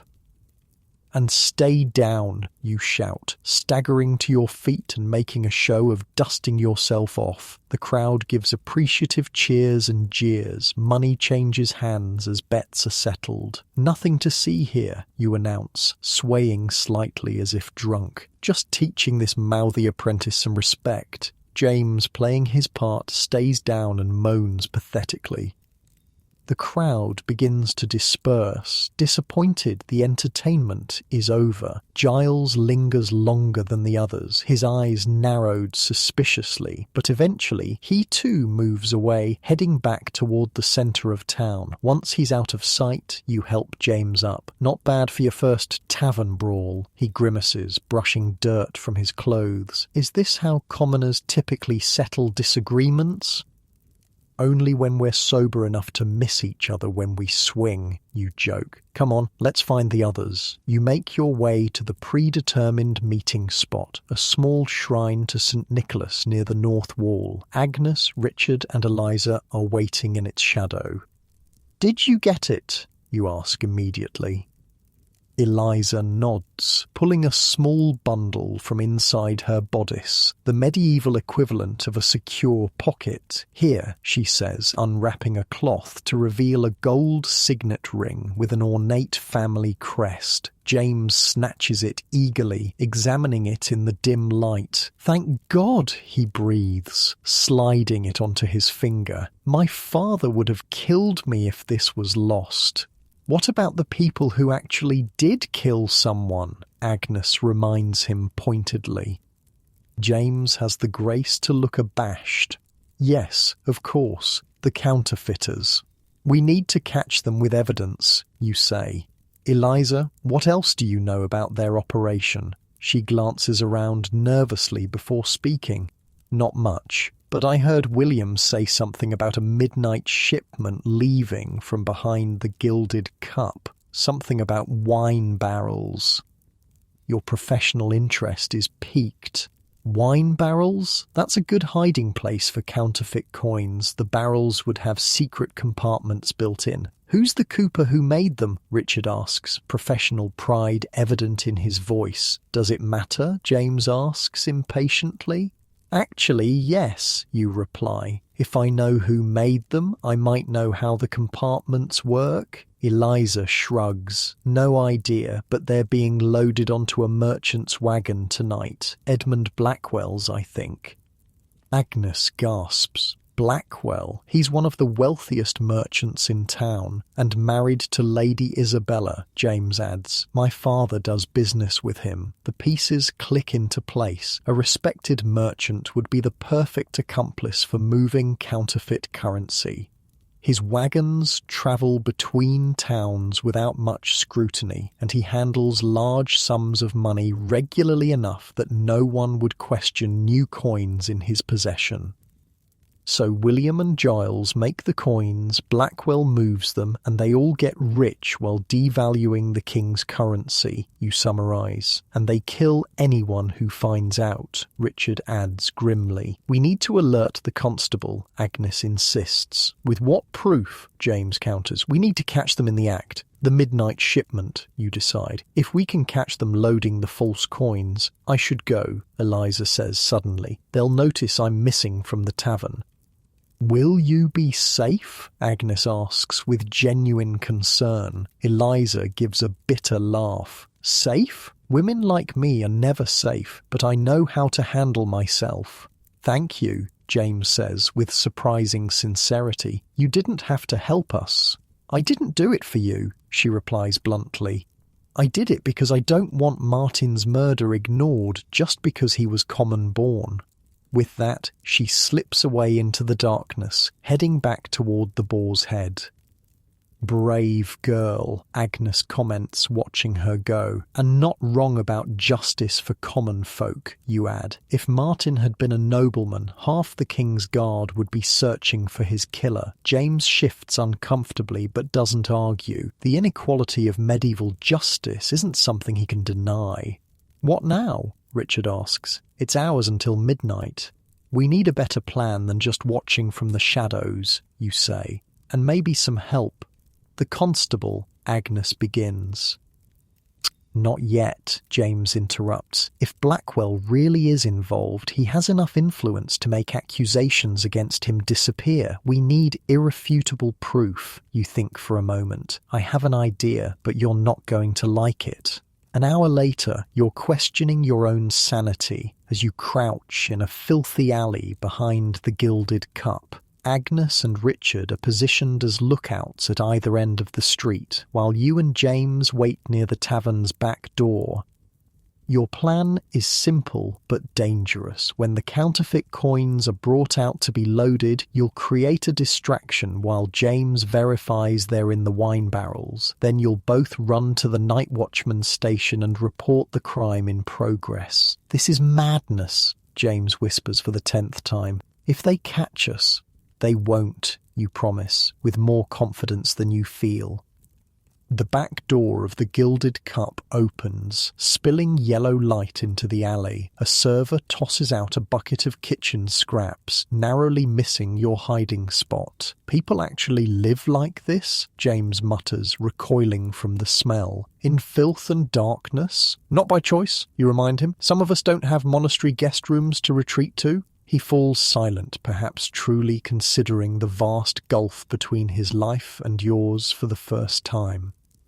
More activity at the back door draws your attention. Two men emerge, carrying what looks like a small chest between them. William the tax collector follows, glancing nervously up and down the alley. "Where's Blackwell?" one of the men asks. "Coming," William replies. "Had to make his goodbyes seem natural. Don't want anyone wondering why he left early." The men set down the chest in the shadows. You nudge James and point. That must be the counterfeiting tools, or perhaps the coins themselves.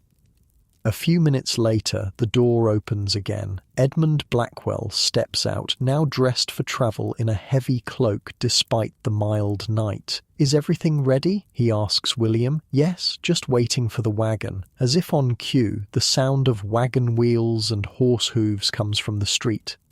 A moment later, a small covered wagon appears at the alley entrance, driven by a nervous-looking young man. "My apprentice," Blackwell explains. "Trustworthy and discreet." The wagon backs into the alley. In the dim light, you can make out several wine barrels loaded in the back. "Those are from Simmons' workshop," you whisper to James. "See the marking? The widow Simmons' late husband made those." "Is that important?" James asks. "Maybe. They're good barrels, but I know how he made his secret compartments." The men begin transferring the contents of the chest into the wine barrels, removing the false bottoms just as you suspected. Even from your hiding place you can hear the distinctive clink of metal, coins, and lots of them. "That's our evidence," you whisper. "Now we need to..." A sudden shout from the street interrupts you. "Stop night watch." Your blood runs cold. That wasn't part of the plan. Everything happens at once. The counterfeiters freeze, Blackwell curses, and Richard appears at the alley entrance, pointing dramatically. There they are, officers the counterfeiters, just like I told you. 4 night watchmen push past him, clubs raised. "Nobody move!" their leader shouts. William makes a break for it, darting toward the tavern door. One of the watchmen tackles him, bringing him down hard on the cobblestones. "Richard, you idiot!" you hiss. "We weren't ready." "Sorry," he stage whispers back. They were about to change patrol. It was now or wait another hour. The night watchmen have everyone against the wall now. Blackwell, his apprentice, and the 2 men who were loading the coins. William is being hauled to his feet, blood streaming from his nose. "Check the barrels," the lead watchman orders. One of his men does so, pulling out handfuls of silver coins. "Counterfeits, sir. Good ones, but still false." "Arrest them all," the leader orders. "Counterfeiting is treason against the king." You and James exchange glances. Your plan worked, sort of, though not as smoothly as intended, but something's bothering you. "Where's Giles?" you whisper. The scarred man, as if summoned by his name, a large shadow detaches itself from the darkness behind you. Before you can react, you feel cold steel against your neck. "Don't move," Giles growls. "Either of you." "Well, shit." "You've been interfering all night," he says, his breath hot against your ear. "The cooper and the nobleman playing detective. We didn't mean to get involved," you try, feeling the knife press harder. "Shut up, you're coming with me." Quietly, he jerks his head toward a side passage. "That way, now." With the knife at your back, you have little choice. You and James are forced down the narrow passage, away from the commotion where the night watch is arresting the counterfeiters. "Where are you taking us?" James demands, his noble courage asserting itself at the worst possible moment. "Somewhere to finish our conversation," Giles replies ominously. "I still have questions about that ring of yours." The passage opens into a small courtyard behind another building. A single torch illuminates what appears to be a storeroom door. Giles forces you both inside, then bars the door behind him. The storeroom is packed with crates and barrels. By the smell, spices and dried fruit, it must belong to a merchant. Small high windows let in slivers of moonlight, just enough to see by. "Sit," Giles orders, gesturing to a pair of crates. You and James obey, exchanging worried glances. This is not how either of you expected the night to end. "You know too much," Giles says, keeping his knife visible. "About the coins, about the chandler." "We don't care about your counterfeiting," James lies. "We just wanted my ring back." Giles laughs coldly. "Right, that's why you alerted the night watch? Because you don't care. That wasn't us," you say truthfully. "That was my idiot apprentice acting on his own." "Doesn't matter." Giles leans against a barrel. "William and Blackwell are done for, but I'm not going down for treason, and I need to make sure you two don't talk." The implication is clear. He's considering killing you both. "Oh, wait," James says desperately. "My father is Lord Pembroke. He would pay handsomely for my safe return." The mention of money gets Giles's attention. "How much?" 50 gold crowns, James offers without hesitation. Giles whistles. "That's a lot of coin. Real coin, I assume." "Of course. My father abhors counterfeiting. It devalues his own wealth." You marvel at James's quick thinking. He's buying time, which is exactly what you need. Agnes and Richard must have noticed you're missing by now. The question is whether they can find you. Giles paces, considering the offer. How would this work? I can't exactly walk up to Lord Pembroke's estate with his son in tow. "A letter," James suggests. "I'll write to my father with instructions for delivery of the gold. You can dictate whatever terms you want." "And then I just let you both go?" Giles snorts. "Take me for a fool? Take me to the monastery," James continues. "I have a friend there, Brother Timothy, the novice who showed these people to my room. He can act as intermediary." You're impressed. James is creating a plausible escape route that sounds convincing enough to keep Giles talking. "And what about him?" Giles jerks his head toward you. "He's just a cooper," James says dismissively, playing a role. "No threat to anyone." "Thanks," you mutter. "Shut up, both of you," Giles orders. "I need to think." While he paces, you surreptitiously examine the storeroom, looking for anything that might help. Your eyes land on a familiar shape in the corner, a barrel with the Widow Simmons mark. This must be one of Blackwell's storerooms. An idea forms in your mind. You know how these barrels work, how the secret compartments open, and if you're right about what's inside... "I've decided," Giles announces. "We're going to the monastery. The cooper comes too as insurance. One wrong move and he dies first." James nods, carefully not looking at you. "Stand up, slowly," Giles orders. As you rise, you deliberately stumble, falling against the barrel in the corner. Your fingers find the hidden catch, a knot in the wood that rotates just so, and the false bottom drops open. "Watch it," Giles snarls. "Sorry," you mumble, your hand now inside the compartment, fingers closing around exactly what you'd hoped to find. A bag of coins. Counterfeit coins, most likely, but they're solid metal regardless. As Giles steps forward to grab you, you swing the bag with all your strength, catching him square in the temple. Coins explode from the impact, ringing as they scatter across the floor. Giles staggers, stunned but not down. "James, run!" you shout, lunging for Giles's knife hand. You grapple with the larger man, struggling for control of the blade. James hesitates only a moment before darting to the door and lifting the bar. "Help!" he shouts into the night. Murder treason, the medieval equivalent of a 911 call, specific crimes that would bring immediate response. Giles roars in fury, smashing you against a stack of crates. Pain explodes across your back, but you hold onto his knife arm with desperate strength. "I'll kill you both," he snarls. "You'll try," you gasp, driving your knee up in a universal language understood by men throughout history. Giles doubles over with a strangled sound. You wrench away from him, scrambling toward the door where James is still shouting for help. You're almost there when Giles recovers enough to lunge, catching your ankle. You go down hard, chin hitting the packed earth floor. "Got you," Giles growls, dragging you backward. The storeroom door bursts open, flooding the space with torchlight. Agnes stands there, holding a heavy iron skillet like a weapon. Richard and 2 night watchmen behind her. "Get away from my husband," she says with deadly calm, before bringing the skillet down on Giles's head with a resounding clang.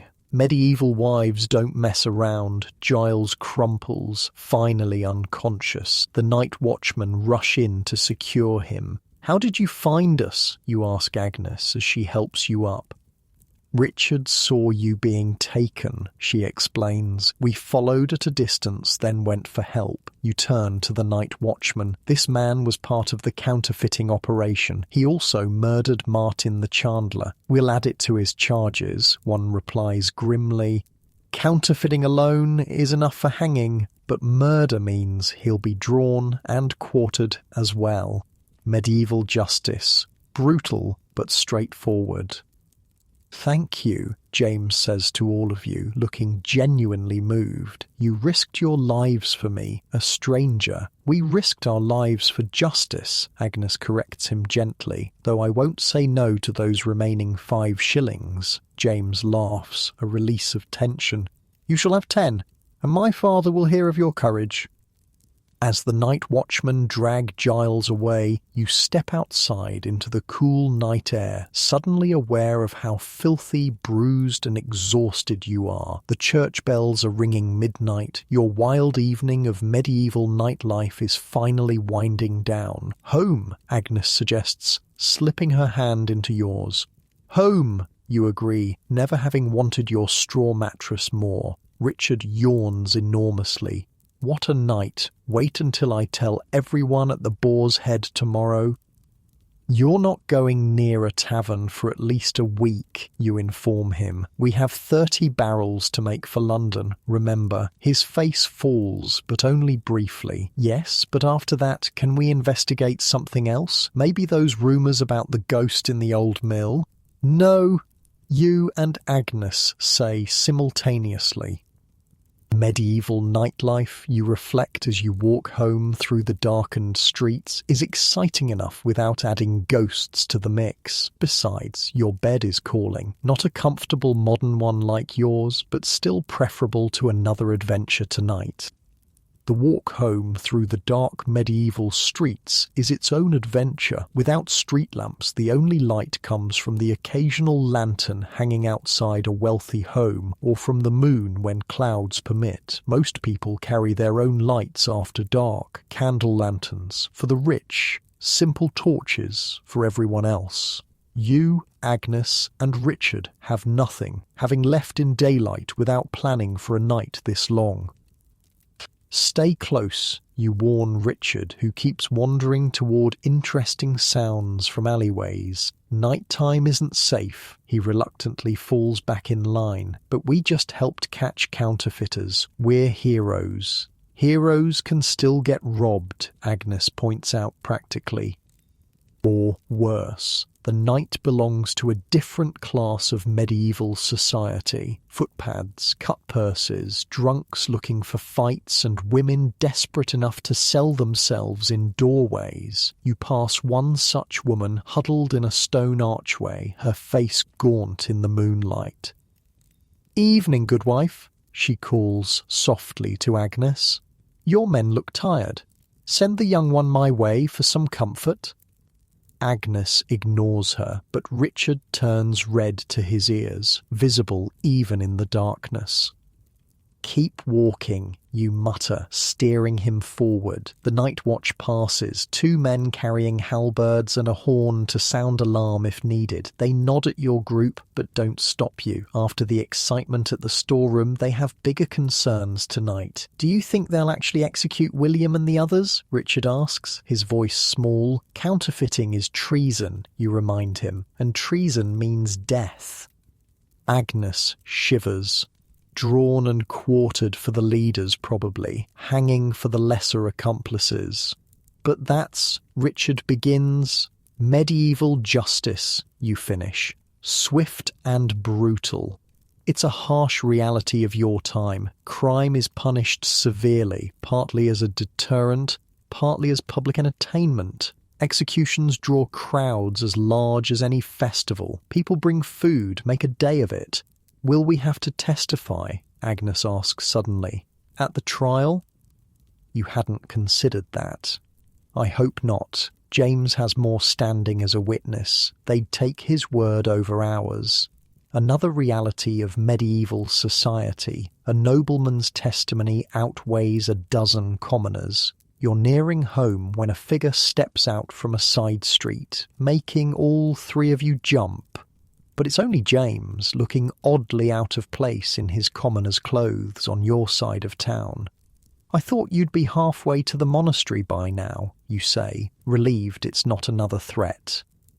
"I wanted to thank you properly." He holds out a small pouch that clinks heavily when he places it in your hand. 20 shillings, not just the 5 we agreed on. Your eyes widen. 20 shillings is nearly 2 months' earnings for a skilled craftsman like yourself. "That's very generous," you manage, knowing Agnes is already mentally spending it on house repairs and winter stores. "You saved more than my ring," James says earnestly. "You saved my family's reputation. If those counterfeit coins had been linked to our crest, will you be returning to your father's estate now?" Agnes asks. James nods. "At first light. Brother Timothy is arranging a horse." He hesitates. "I've asked him to keep my adventure between us." "Your secret is safe," you assure him. "No sense making an enemy of a nobleman by gossiping." "Good, because my father would—" He stops abruptly, eyes widening at something over your shoulder. Look out. You whirl around to see a large man stumbling toward you, moving with the deliberate concentration of the thoroughly drunk. It's Walter, the tavern keeper, from the Boar's Head. "You!" he bellows, pointing at you with a wavering finger. "Cooper." "Evening, Walter," you reply cautiously. "Bit late to be out, isn't it?" "You got my daughter involved in this mess," he slurs, referring to Eliza. "Constables came to my tavern questioning her about stolen property, counterfeit coins. Of course the authorities would follow up on all angles. Poor Eliza must have been caught in the investigation." "She helped catch murderers and counterfeiters," Agnes says firmly. "She should be proud." Walter's face darkens. Proud? Proud? She could have been killed, and now my tavern's reputation is damaged. People saying we're connected to criminals. "That's not fair," Richard protests. "Eliza did the right thing. Walter rounds on him. And you making eyes at my daughter for months, I know what you're after. Richard blushes furiously. I respect Eliza, I would never. Enough, you interrupt, stepping between them. Walter, go home. Sleep it off. We can discuss this tomorrow if you're still angry. For a moment, it seems like Walter might throw a punch. Medieval disputes often end in fistfights. No lawyers, just immediate physical resolution. But instead, his shoulders slump. My wife's furious, he mutters. Says we should send Eliza to her cousins in Bristol. Get her away from this mess. That might be wise, Agnes says gently, just until things settle. Walter nods blearily, then seems to notice James for the first time. Who's this then? A friend, you say vaguely. Walter squints. Got noble bearing, this one, despite the clothes. He laughs humorlessly. Oh, look at us, tavern keeper, cooper and nobleman standing in the street at midnight. Could be the start of a joke. More like the end of a very long day, you suggest, eager to get home.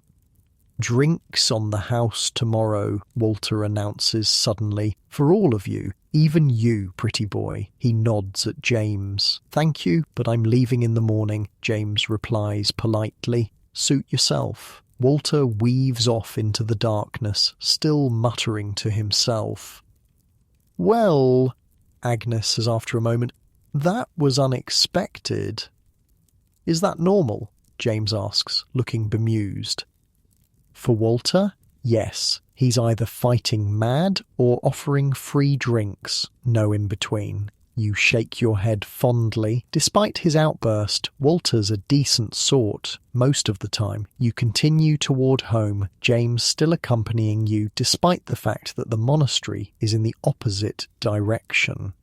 Something else you wanted to tell us, you prompt after a while. He looks embarrassed. Actually, I don't know how to get back to St. Catherine's from here. You bite back a laugh. Of course, noblemen rarely navigate cities on their own, especially at night. They have servants for that. Richard, run ahead and tell your mother we'll be a bit longer, you instruct. Then get some sleep. We start on those London barrels at dawn. Richard looks disappointed to miss the end of the adventure, but obeys, trotting ahead toward your home. I'll walk you to the monastery, you tell James. Agnes, will you be all right going the rest of the way with Richard? She gives you a look that clearly says, I just knocked out a murderer with a skillet. I think I can manage our street. Aloud, she merely says, of course. Don't be too long. With a quick kiss on your cheek, she follows after Richard, leaving you alone with James. Your wife is remarkable, he comments as you change direction toward the monastery. Believe me, I know. You grin. I married up. James laughs, then grows thoughtful. I'm supposed to marry Lord Huffington's daughter next spring. I've met her twice. She seems appropriate. Appropriate? You raise an eyebrow. Well-bred, educated in feminine arts, properly devout. He sighs. Nothing like the women I met tonight. Like Eliza, you guess. He flushes. She was direct, honest, called me on my privilege without fear. That's common folk for you. Can't afford the luxury of dancing around truths.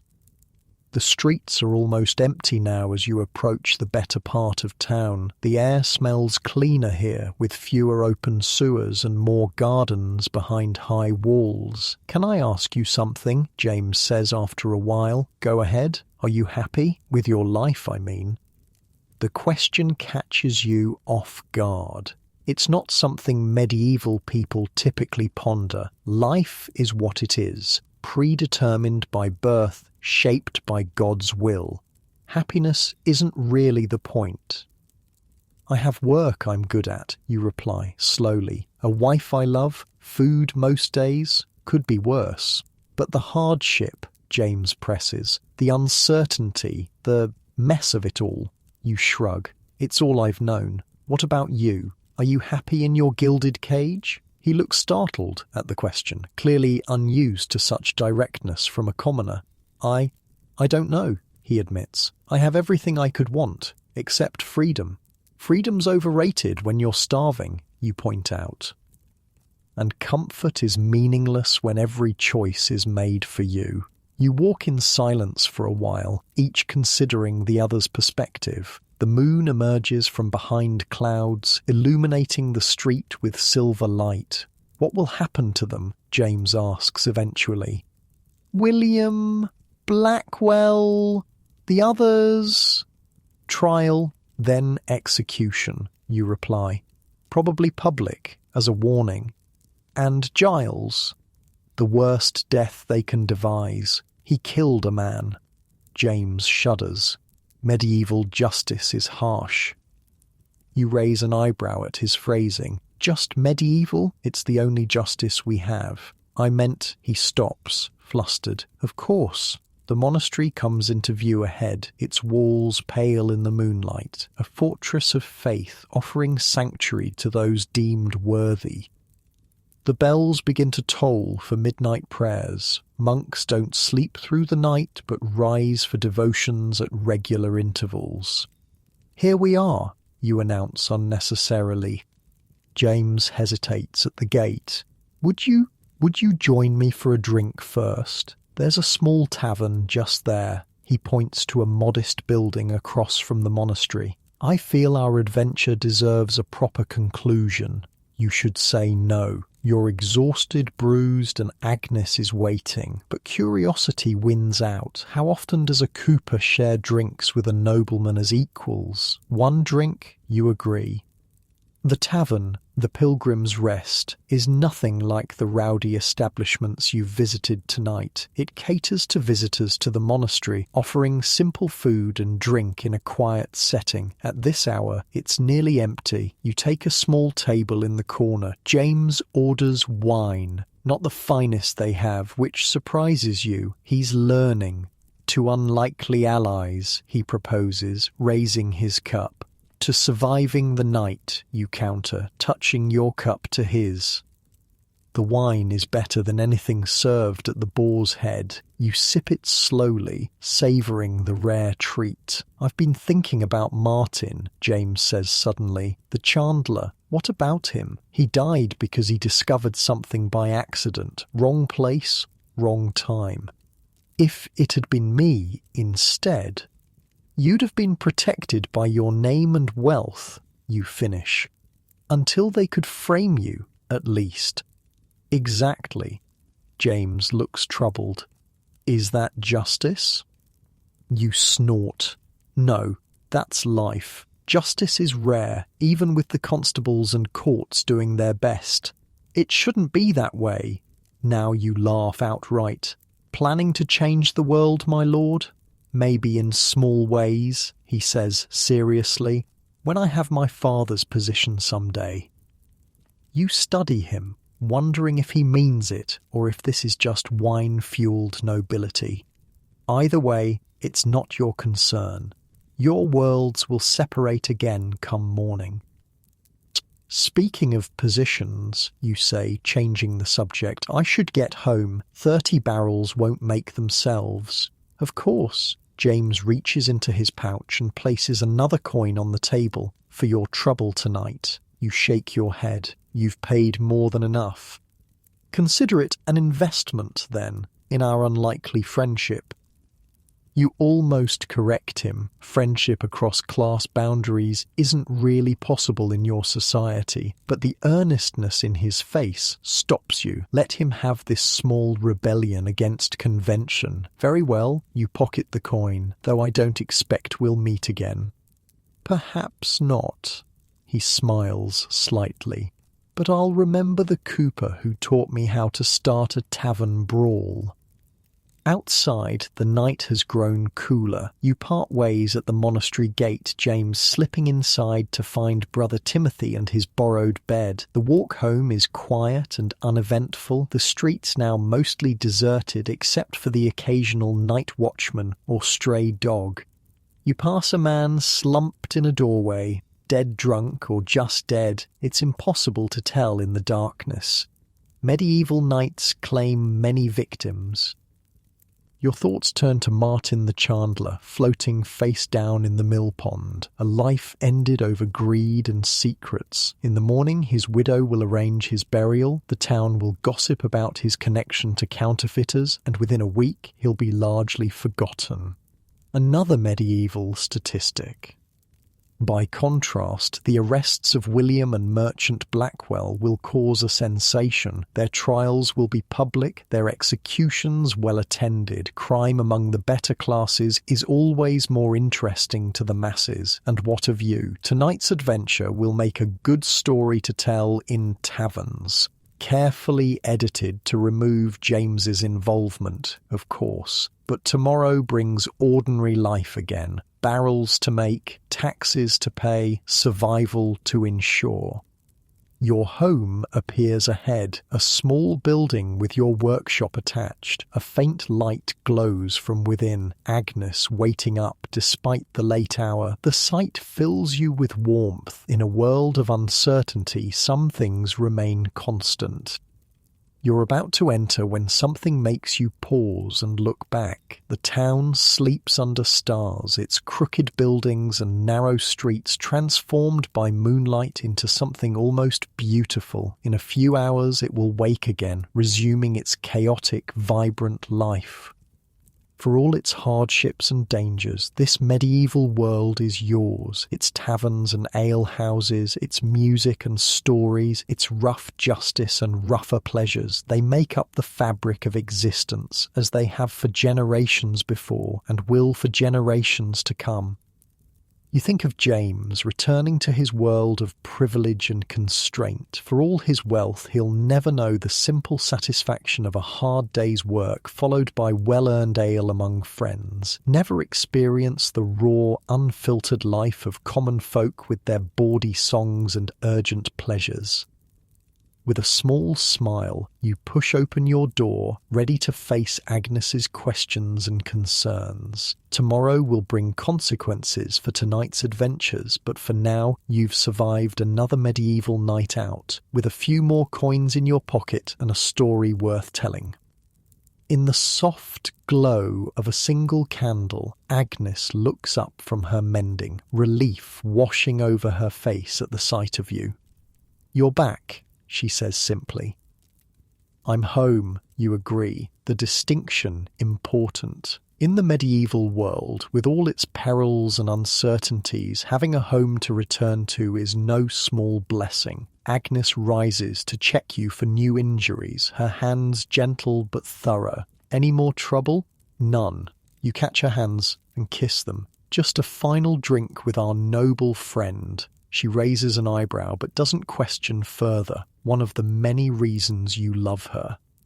"Richard's already asleep," she informs you, though he tried to wait up, kept saying he needed to record the night's adventures for posterity. You laugh softly. "Boy's got grand ideas." Like his master, she smiles, the candlelight softening the lines of worry that the night etched into her face.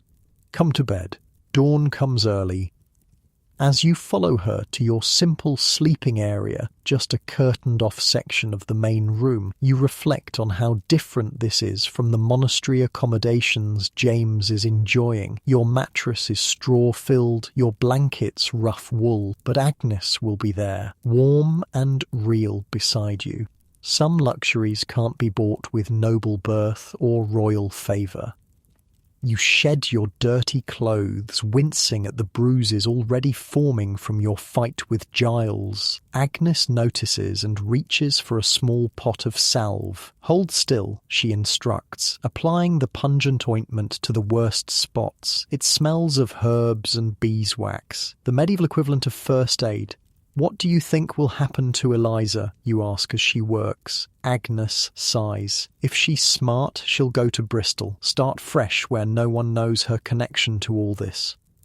She did the right thing. The right thing often comes with a cost. Agnes recaps the salve pot, especially for women. Another harsh reality of medieval life. Justice and fairness aren't the same thing, particularly across gender lines. Finally, you lie down together.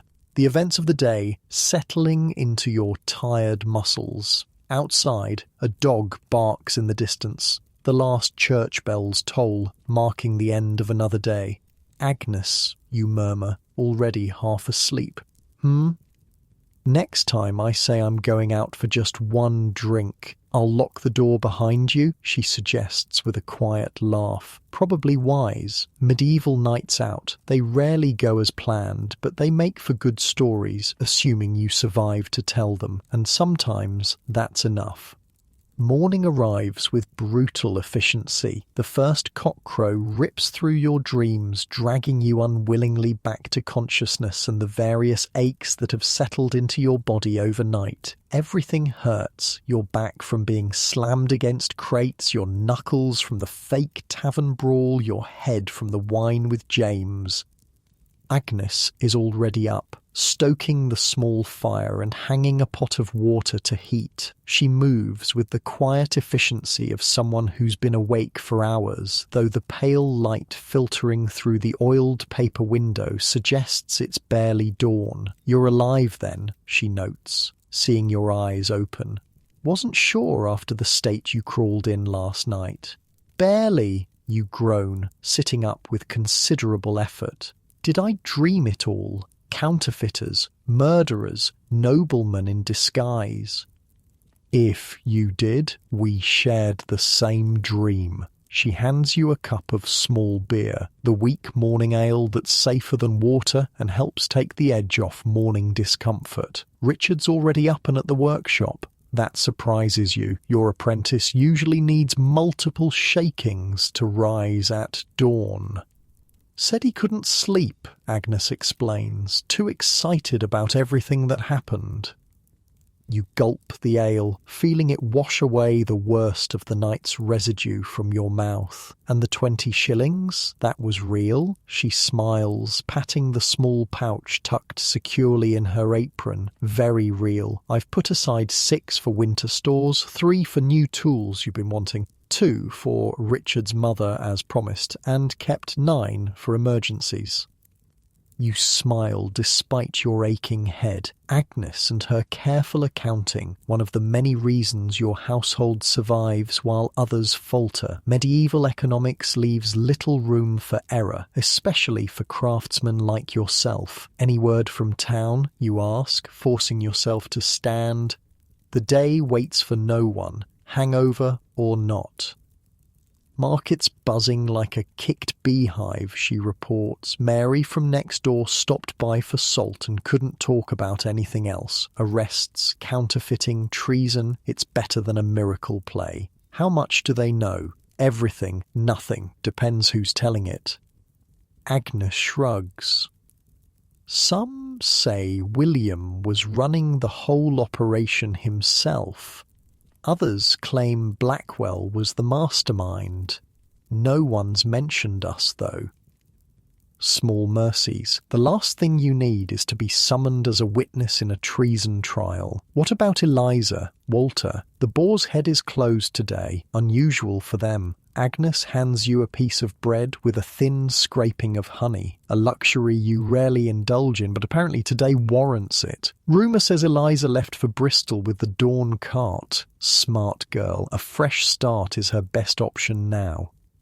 You chew the bread slowly, letting the sweetness of honey momentarily distract from your various pains. Outside, the town is coming to life. Voices calling, animals being led to work, the distant clang of the blacksmith already at his forge. I should get to the workshop, you sigh.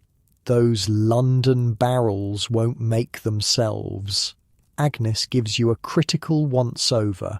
You look like you've been trampled by horses. Take the physic I made first. She hands you a small cup of murky liquid. You sniff it cautiously. Herbs, honey, and something sharper underneath. What's in it? Best not to ask, she advises. Widow Jenkins gave me the recipe. Says it cured her husband's fighting injuries more than once. Medieval medicine.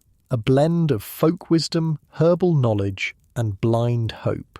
Still, Agnes's remedies usually work better than the physicians, and without the bloodletting. You down it in one gulp, fighting the urge to gag. Whatever's in it burns all the way down. Christ's wounds, you gasp. Are you sure that wasn't poison? If it was, you'd be dead already, she replies practically. Give it a few minutes to work. You grab your work apron and head outside, the morning air shockingly crisp after the stuffiness of your small home. The street is already busy with people starting their day, women balancing water buckets, apprentices running errands, a priest hurrying toward early mass.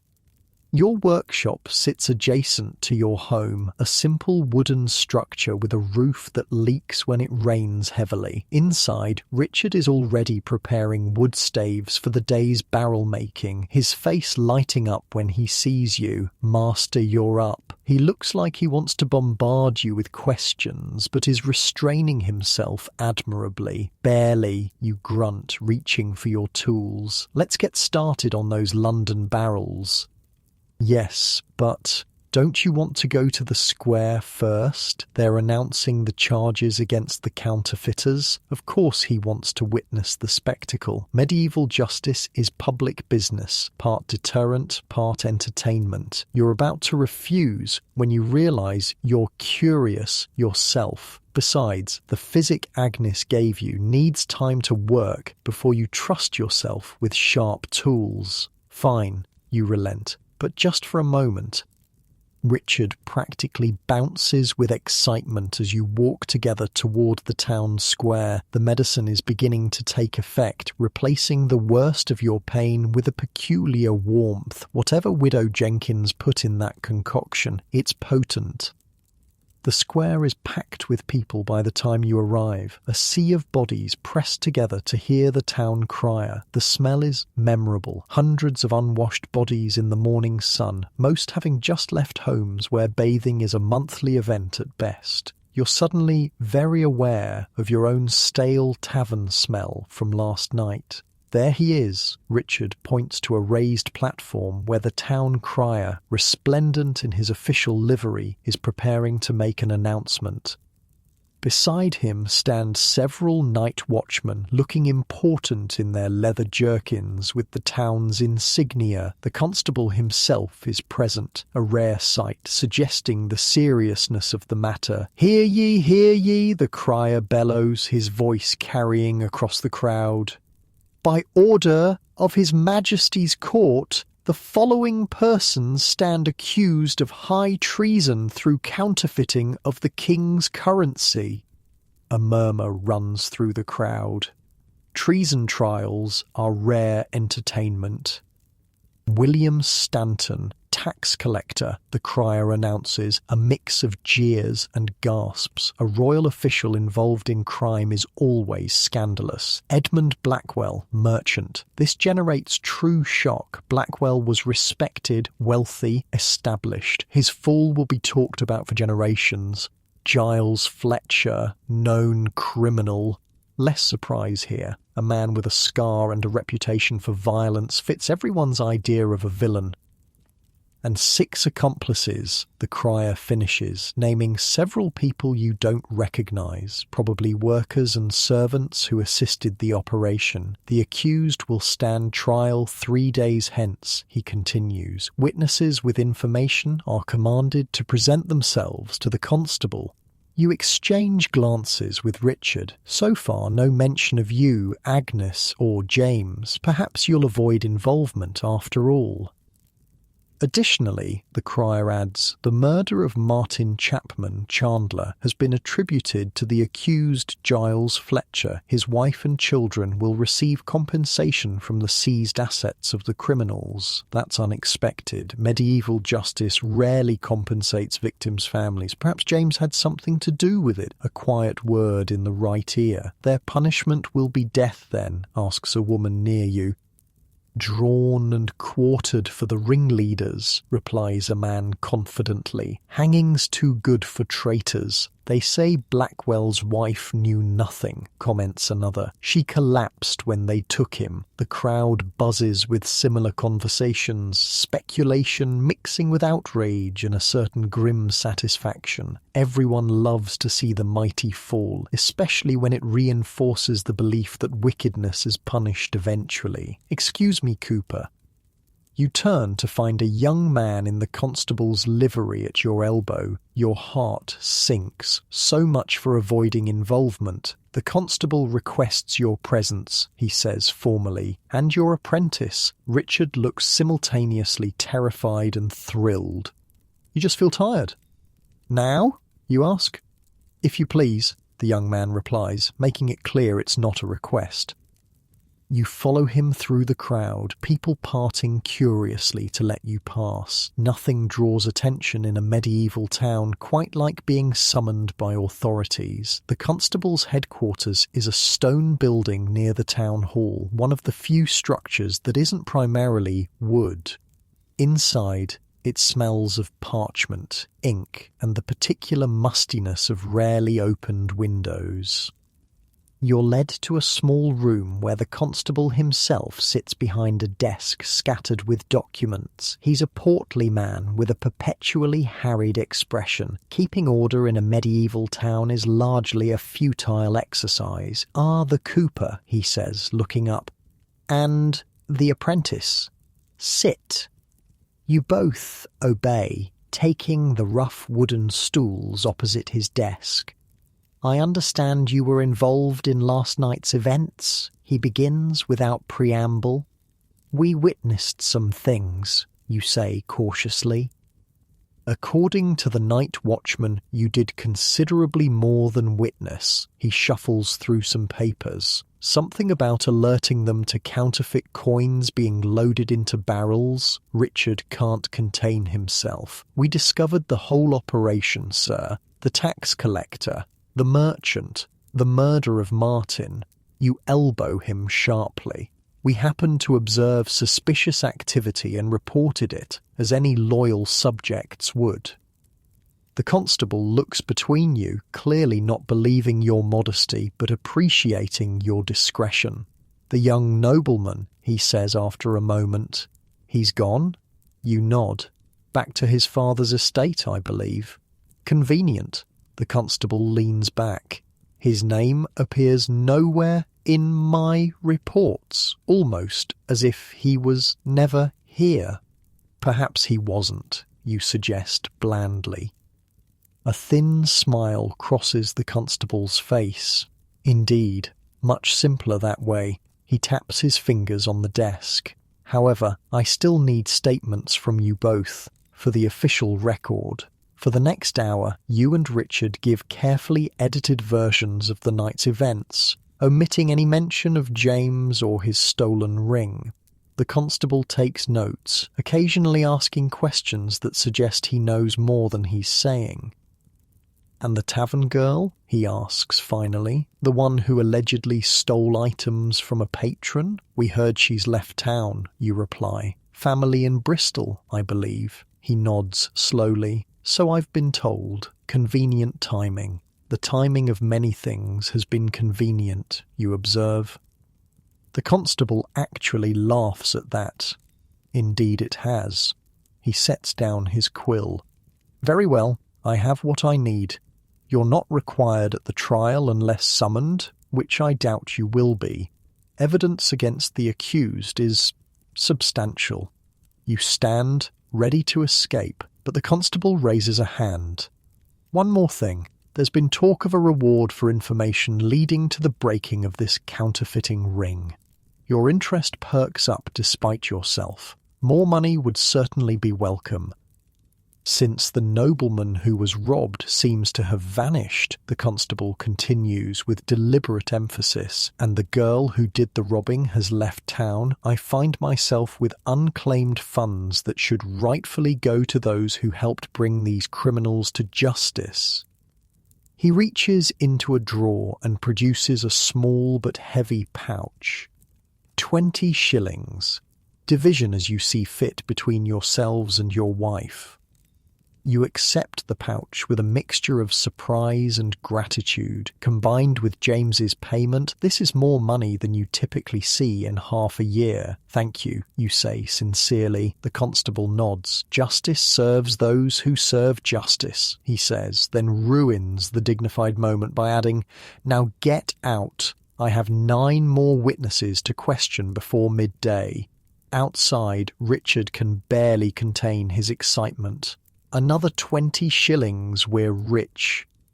We're not rich, you correct him. We're just slightly less poor than yesterday. What will you spend it on? He asks eagerly. You consider the question as you walk back toward your workshop. Medieval life offers limited options for spending money, food, shelter, tools, perhaps a few small comforts. No exotic vacations or fancy gadgets to tempt you.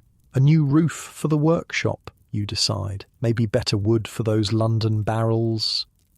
Richard looks disappointed by your practicality, but you've lived through enough lean winters to know that survival trumps luxury. And perhaps, you add, seeing his fallen face, a small celebration at the Prancing Pony when the work is done. Mary did offer us free drinks, after all. His expression brightens immediately. Do you think they'll let me tell the story of our adventure? I've been working on how to describe the fight with Giles.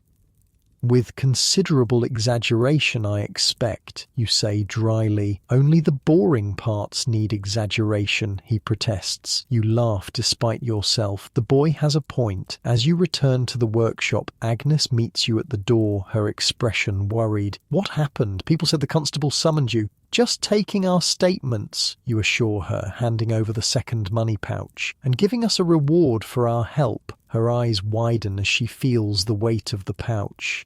More? Another 20 shillings. She crosses herself reflexively. God's providence, or the constable's pragmatism, you think but don't say. Either way, your family's financial situation has improved dramatically overnight. Back to work now, you tell Richard firmly. Those London barrels need finishing by Michaelmas. He nods and heads inside, still practically vibrating with excitement. You start to follow but pause when Agnes touches your arm.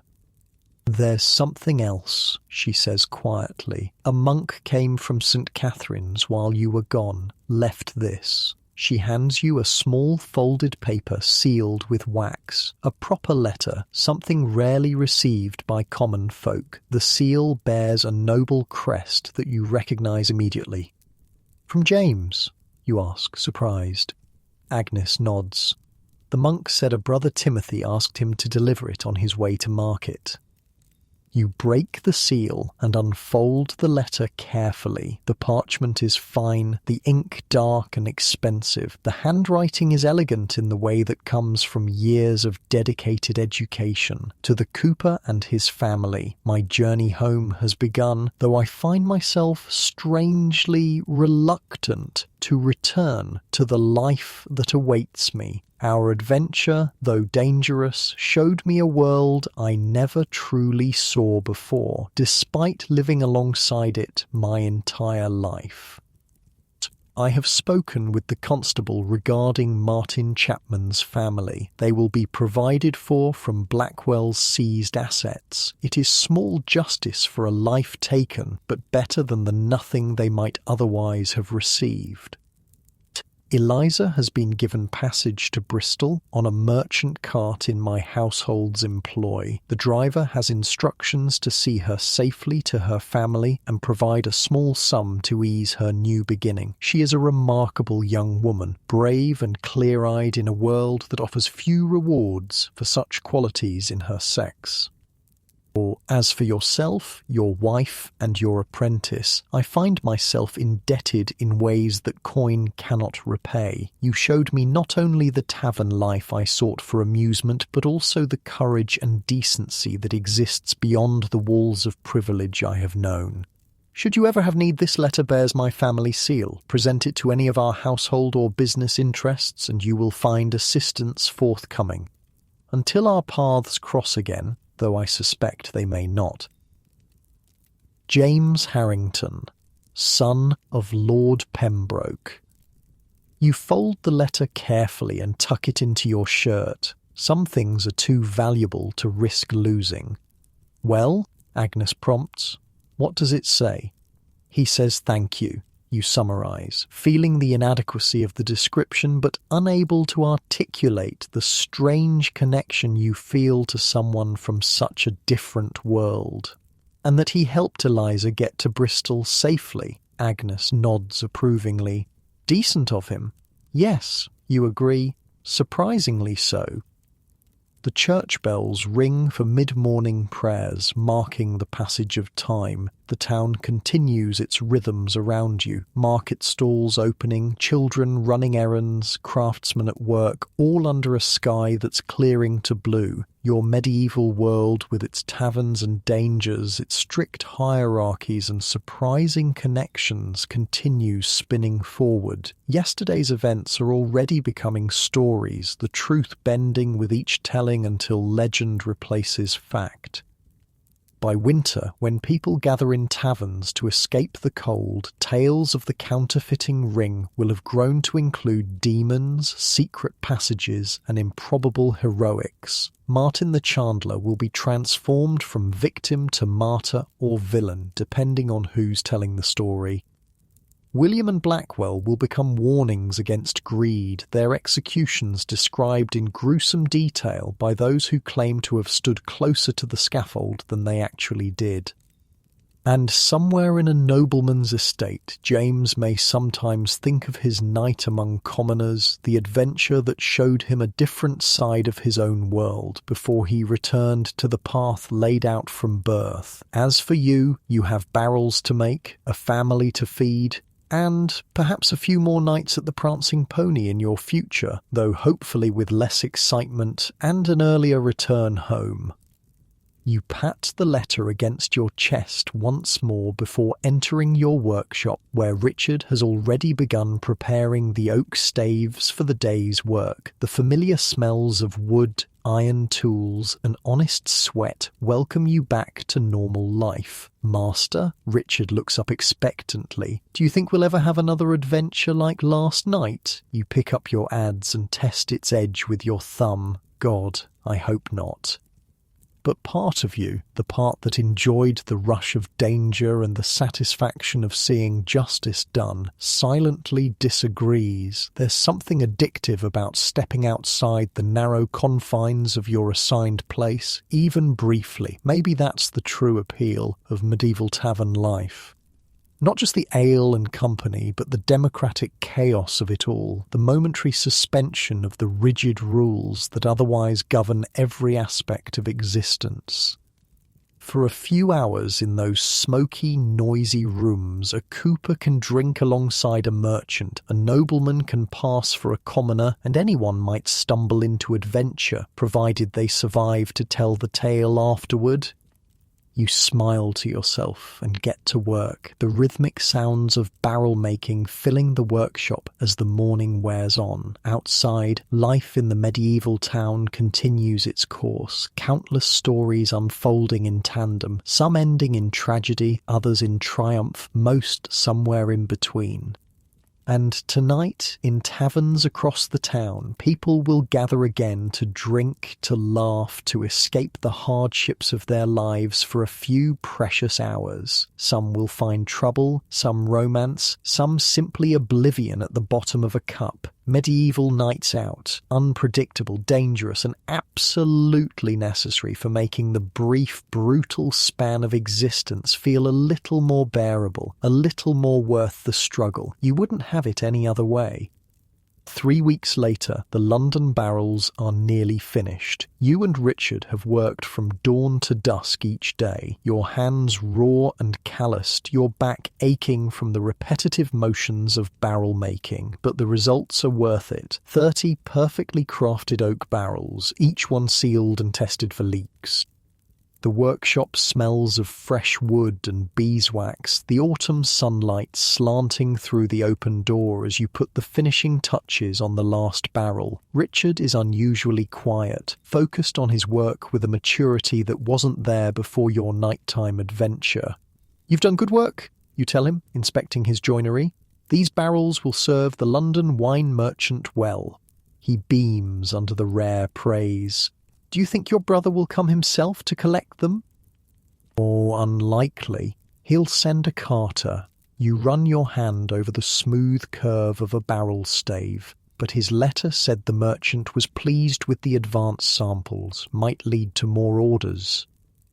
More orders mean more income, more security in a world where neither comes easily. The 40 shillings from James and the constable have already been put to good use. A new roof for the workshop, better tools, winter stores laid in, and a small reserve hidden in the loose floorboard under your bed. Medieval economics at its most basic. Prepare for hardship before it arrives. Agnes enters the workshop, wiping her hands on her apron. Widow Jenkins says they're bringing out the prisoners.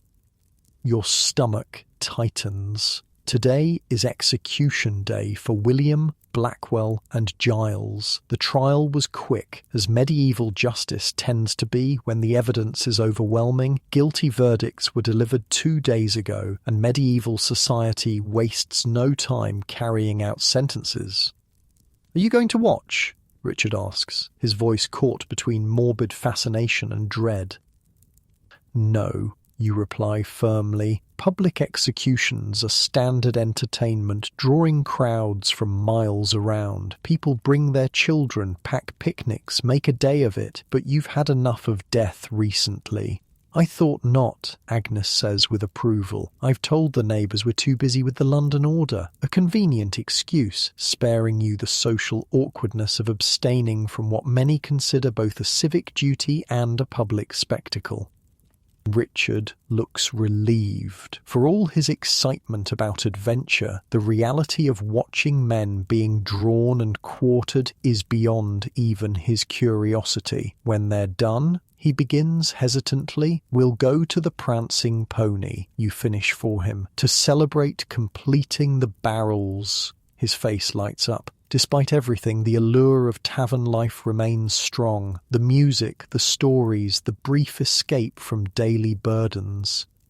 As the day progresses, you can track the execution stages by the distant sounds from the town square, the roar when the prisoners are brought out, the hushed anticipation during the reading of charges, the collective gasp and murmurs during the actual deaths, finally the gradual dispersal of the crowd, voices animated as they dissect every gruesome detail. Medieval death is public, intimate, and thoroughly discussed afterward.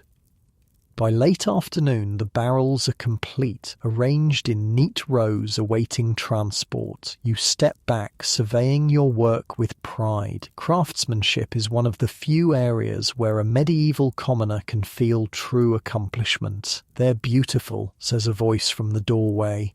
You turn, surprised to see Walter from the Boar's Head leaning against the frame. He looks older somehow, the events of recent weeks having left their mark. "Walter," you greet him, "didn't expect to see you here." He shrugs, stepping into the workshop. "Tavern's quiet today. Everyone's at the, He gestures vaguely toward town. "Thought I'd check if you're still planning to collect those free drinks I promised. We were heading to the Pony tonight, actually." You admit? Walter nods, unsurprised. "Mary's ale is better than mine. I'll give her that." He runs a hand over one of your finished barrels. "Nice work. Heard you got the London contract." Word travels fast. "It's a small town." He hesitates. "Had news from Bristol yesterday. Eliza's settled in with her cousin, found work at a respectable inn. Relief washes through you. Good, that's good. She wrote that we shouldn't worry, said some nobleman arranged everything." Walter gives you a pointed look. "Wouldn't know anything about that, would you?" "Me? Friends with noblemen?" You force a laugh. "I'm just a cooper." "Right." Walter clearly doesn't believe you, but doesn't press further. Anyway, she seems happy, fresh start and all that. You nod, understanding the unspoken gratitude beneath his gruff manner. Best thing for her? Probably. He straightens up. Well, offer stands if you want those free drinks, though I understand if you'd rather not come back to the Boar's Head, considering. We'll be by, you promise, once the London shipment is gone. Good to support local businesses. He snorts at that, but seems pleased. Bring your wife. My new barmaid makes a decent meat pie. Nothing fancy, but better than my wife's. Don't tell her you said that, you advise. Walter laughs, the first genuine laugh you've heard from him in weeks. Not a complete fool, am I? He turns to go, then pauses. They're saying Blackwell died well, refused the hood, faced the crowd, confessed everything. You hadn't asked, but appreciate the information nonetheless. Medieval executions follow strict protocols, with how one faces death being as important as the dying itself. A good death can partially redeem a misspent life in the public memory. And the others? Walter shakes his head. William wept and begged. Giles cursed everyone until they cut his tongue out for blasphemy. You wince. Even by medieval standards, that's harsh. Anyway, Walter continues, clearly eager to change the subject. Martin's widow used her compensation to buy the chandlery outright. She's running it herself now. Women do what they must, eh? This is unusual, but not unheard of. Widows sometimes continue their husbands' trades, especially when they've been working alongside them for years. Good for her, Agnes says, having entered quietly during the conversation. Better than remarrying in haste. Walter nods agreement. Well, I should get back. The after-execution crowd will be thirsty. Nothing like watching men die to work up a need for ale. He leaves as abruptly as he arrived, his footsteps fading down the street. He seems different, Agnes observes. Near brushes with treason charges will do that, you reply. Richard emerges from the back of the workshop where he'd been tidying up. Are we still going to the pony tonight? You exchange glances with Agnes, who nods slightly. Yes, we've earned it. The prancing pony is moderately busy when you arrive that evening, the post-execution crowd having thinned as people return home for supper. Mary greets you warmly, immediately bringing ale without being asked. On the house, she declares. Heard you helped catch those counterfeiters. News travels in mysterious ways in medieval towns. Despite your attempts at discretion, your role in events seems widely known, though thankfully without the complicating details involving noblemen and stolen rings. Just happen to be in the right place, you deflect. Or wrong place, Agnes adds dryly. Mary laughs. Either way, first round's free. Your boy too. She nods at Richard, who straightens proudly at being called a boy rather than a child. The tavern feels different tonight, or perhaps you're the one who's different. The familiarity of the low-beamed ceiling, the straw-covered floor, the mingled smells of ale and wood smoke are the same, but your perception has shifted. You notice details you previously overlooked, the careful way Mary calculates change, the strategic positioning of regulars near the fire, the quiet negotiations happening in corners. A tavern isn't just a place to drink. It's the beating heart of medieval social life, a complicated ecosystem with its own rules and rhythms. Cooper, a voice calls from across the room. It's the blacksmith, his massive frame taking up most of a bench. Join us. You've never been particularly friendly with the blacksmith, but apparently your elevated status as counterfeiter catcher has earned you an invitation to his table. Medieval social capital is fluid, constantly recalibrated based on recent events. Go, Agnes encourages. Richard and I will get a table. You make your way over, ale in hand. The blacksmith is sitting with the miller and a man you don't recognize, better dressed than most patrons, with the soft hands of someone unaccustomed to manual labour. This here's the fellow I was telling you about, the blacksmith tells the stranger. Was right in the thick of it with the counterfeiters. Fought that scarred killer himself, from what I heard.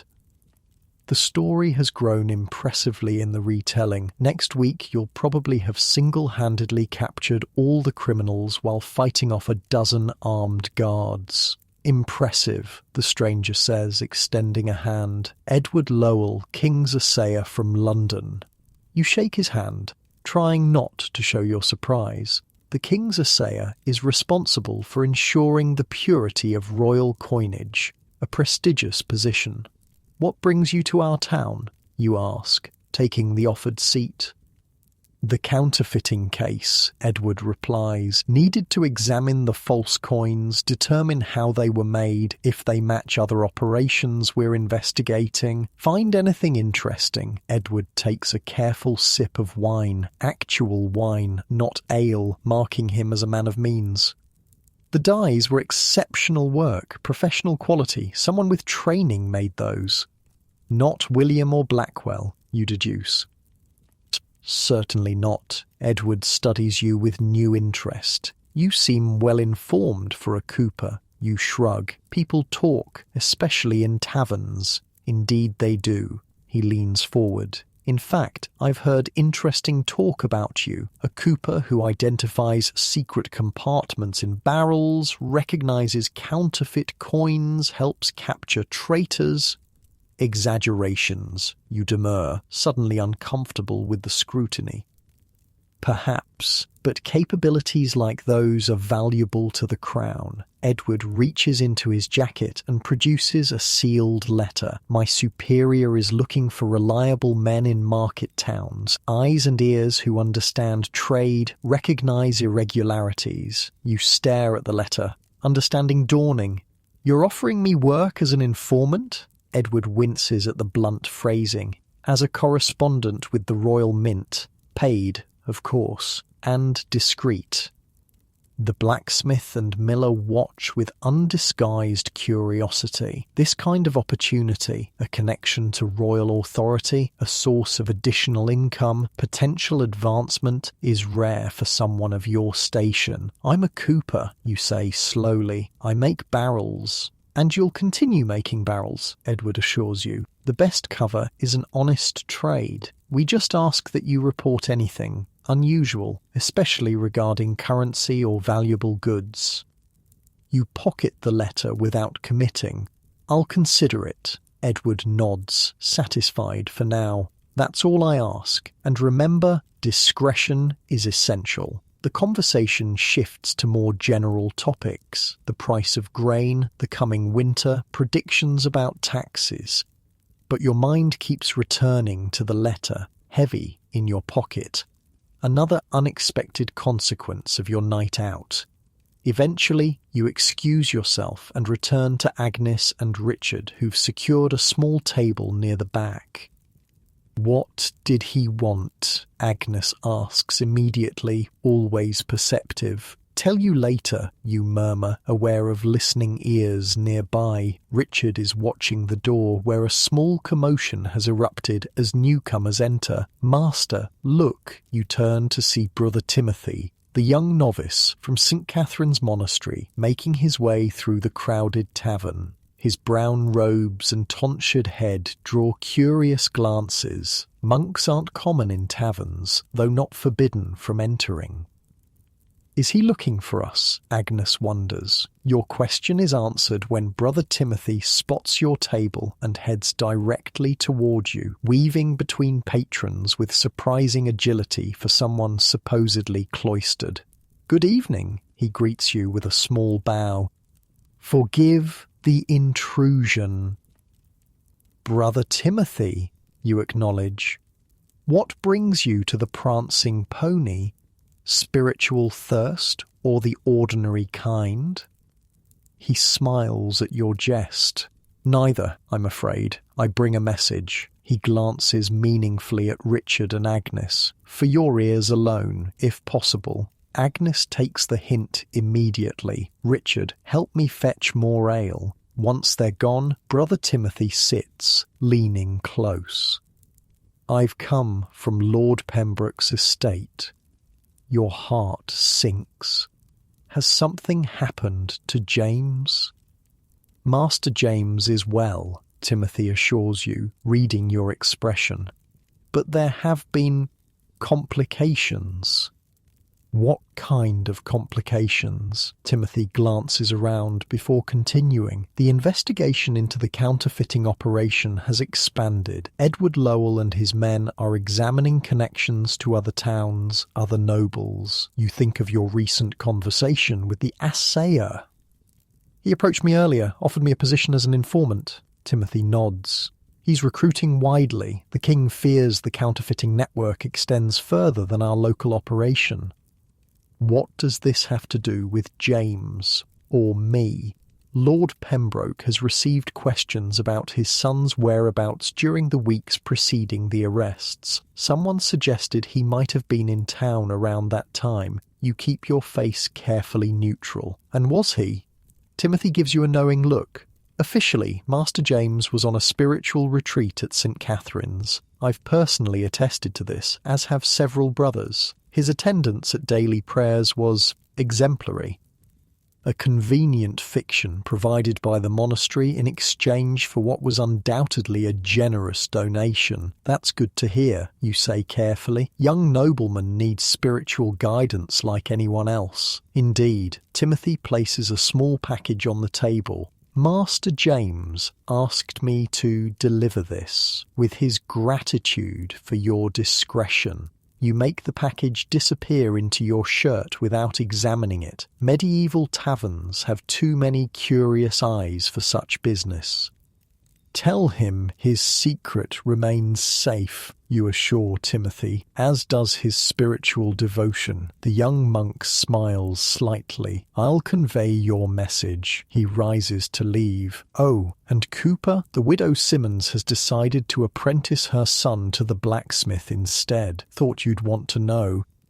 With that, he slips away through the crowd, leaving you to ponder this final piece of information. The widow Simmons has been trying to place her son in a trade while simultaneously trying to place herself in your bed. The blacksmith apprenticeship solves one of those issues, at least.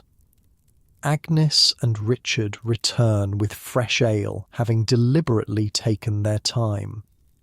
What was that about? Agnes asks. Monastery business, you reply vaguely. I donated a small barrel for their communion wine after everything. She raises an eyebrow but accepts the explanation. As the evening progresses, a musician begins to play, a man with a small harp and a surprisingly good voice. He sings tales of love and loss, heroes and villains, the eternal themes that resonate regardless of century. The tavern grows quieter as people listen, the music creating a momentary bond between strangers. This is medieval entertainment at its purest, simple yet profound, accessible to all regardless of status or wealth. You find yourself relaxing truly for the first time in weeks. The London barrels are finished. The counterfeiting case is resolved. You have coin in your pocket, your family beside you, and ale in your cup. By medieval standards, this is as good as life gets. Later, much later, when the music has ended and the tavern has emptied of all but the most dedicated drinkers, you finally leave for home. The night air is cool and clean after the smoky interior, the stars brilliant above the darkened town. Agnes walks close beside you, Richard, a few paces ahead, still humming one of the musician's tunes. You never told me what was in the package, she says quietly. Haven't looked yet, you admit, waiting until we're home. She nods, understanding. And the letter from the king's assayer? News travels fast, you observe with a smile. Mary's cousin is married to the miller, she explains. I hear things. Of course she does. Medieval women's networks of information are as effective as any royal intelligence service, if less formally acknowledged. It's an offer of employment, you tell her, as an informant. Agnes considers this silently for several steps. Will you take it? What do you think? She squeezes your arm gently. I think we've had enough excitement recently. Barrels are safer than royal intrigues. You nod agreement. My thoughts exactly. When you reach home, Richard bids you good night and heads for his small sleeping space in the loft above the workshop. He's asleep almost instantly, the combination of hard work, ale and music having done its work. Alone in your small house, you finally examine Timothy's package. Inside is a small but heavy pouch and a note in James's now familiar handwriting. For the cooper and his wife, may your tavern nights henceforth be peaceful ones. The pouch contains 10 gold coins, more money than you'd normally see in several years. Combined with your previous windfalls, you're now wealthier than many of your fellow craftsmen. What will we do with it? Agnes asks, eyes wide at the sight of the gold. You consider the question carefully. Save most, perhaps expand the workshop eventually. You pause, and maybe visit the Gilded Cup once, just to see what wine tastes like when it's served in actual silver cups. Agnes laughs. A cooper and his wife at the Gilded Cup? We'd cause a scandal. Maybe that's not such a bad thing, you suggest. Medieval society could use a little shaking up now and then. She kisses you in response, a rare display of affection outside the privacy of your bed. You're a strange man, Cooper, but I wouldn't have you any other way. Later, lying in your bed with Agnes breathing softly beside you, you reflect on the nature of medieval nightlife. The taverns and ale houses serve as more than just places to drink. They're where social boundaries blur, where adventures begin, where the rigid structure of medieval society briefly loosens its grip. In the darkness of an alehouse, a cooper can solve crimes, a nobleman can walk among commoners, a tavern girl can change her fate with a bold decision. The possibilities expand with each cup, for better or worse. Outside, the town sleeps. Tomorrow will bring routine again. Barrels to make, bread to bake, trades to ply. The medieval world will resume its familiar patterns, the social order reasserting itself in daylight. But the nights belong to the taverns where stories are born, fortunes change, and ordinary people briefly taste extraordinary possibilities. Your eyes grow heavy as sleep approaches. Perhaps you'll visit the Boar's Head tomorrow to collect those promised free drinks. Or maybe the Prancing Pony again to hear more music. Or even, with your newfound wealth, venture into the Gilded Cup to see how the other half drinks. Whatever tavern calls to you next, you'll approach it with new appreciation for the complex world hidden within its walls and a firm resolve to come home at a reasonable hour. As you drift towards sleep, the sounds of the medieval night fade, the distant church bells marking the hours, the occasional call of the night watch, the rustle of wind through thatch.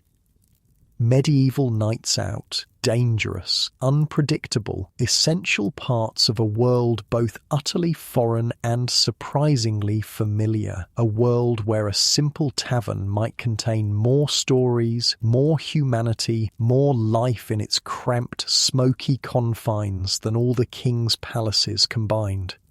Your breathing deepens as sleep finally claims you, carrying you away from taverns and troubles alike, at least until dawn brings another day in your medieval life.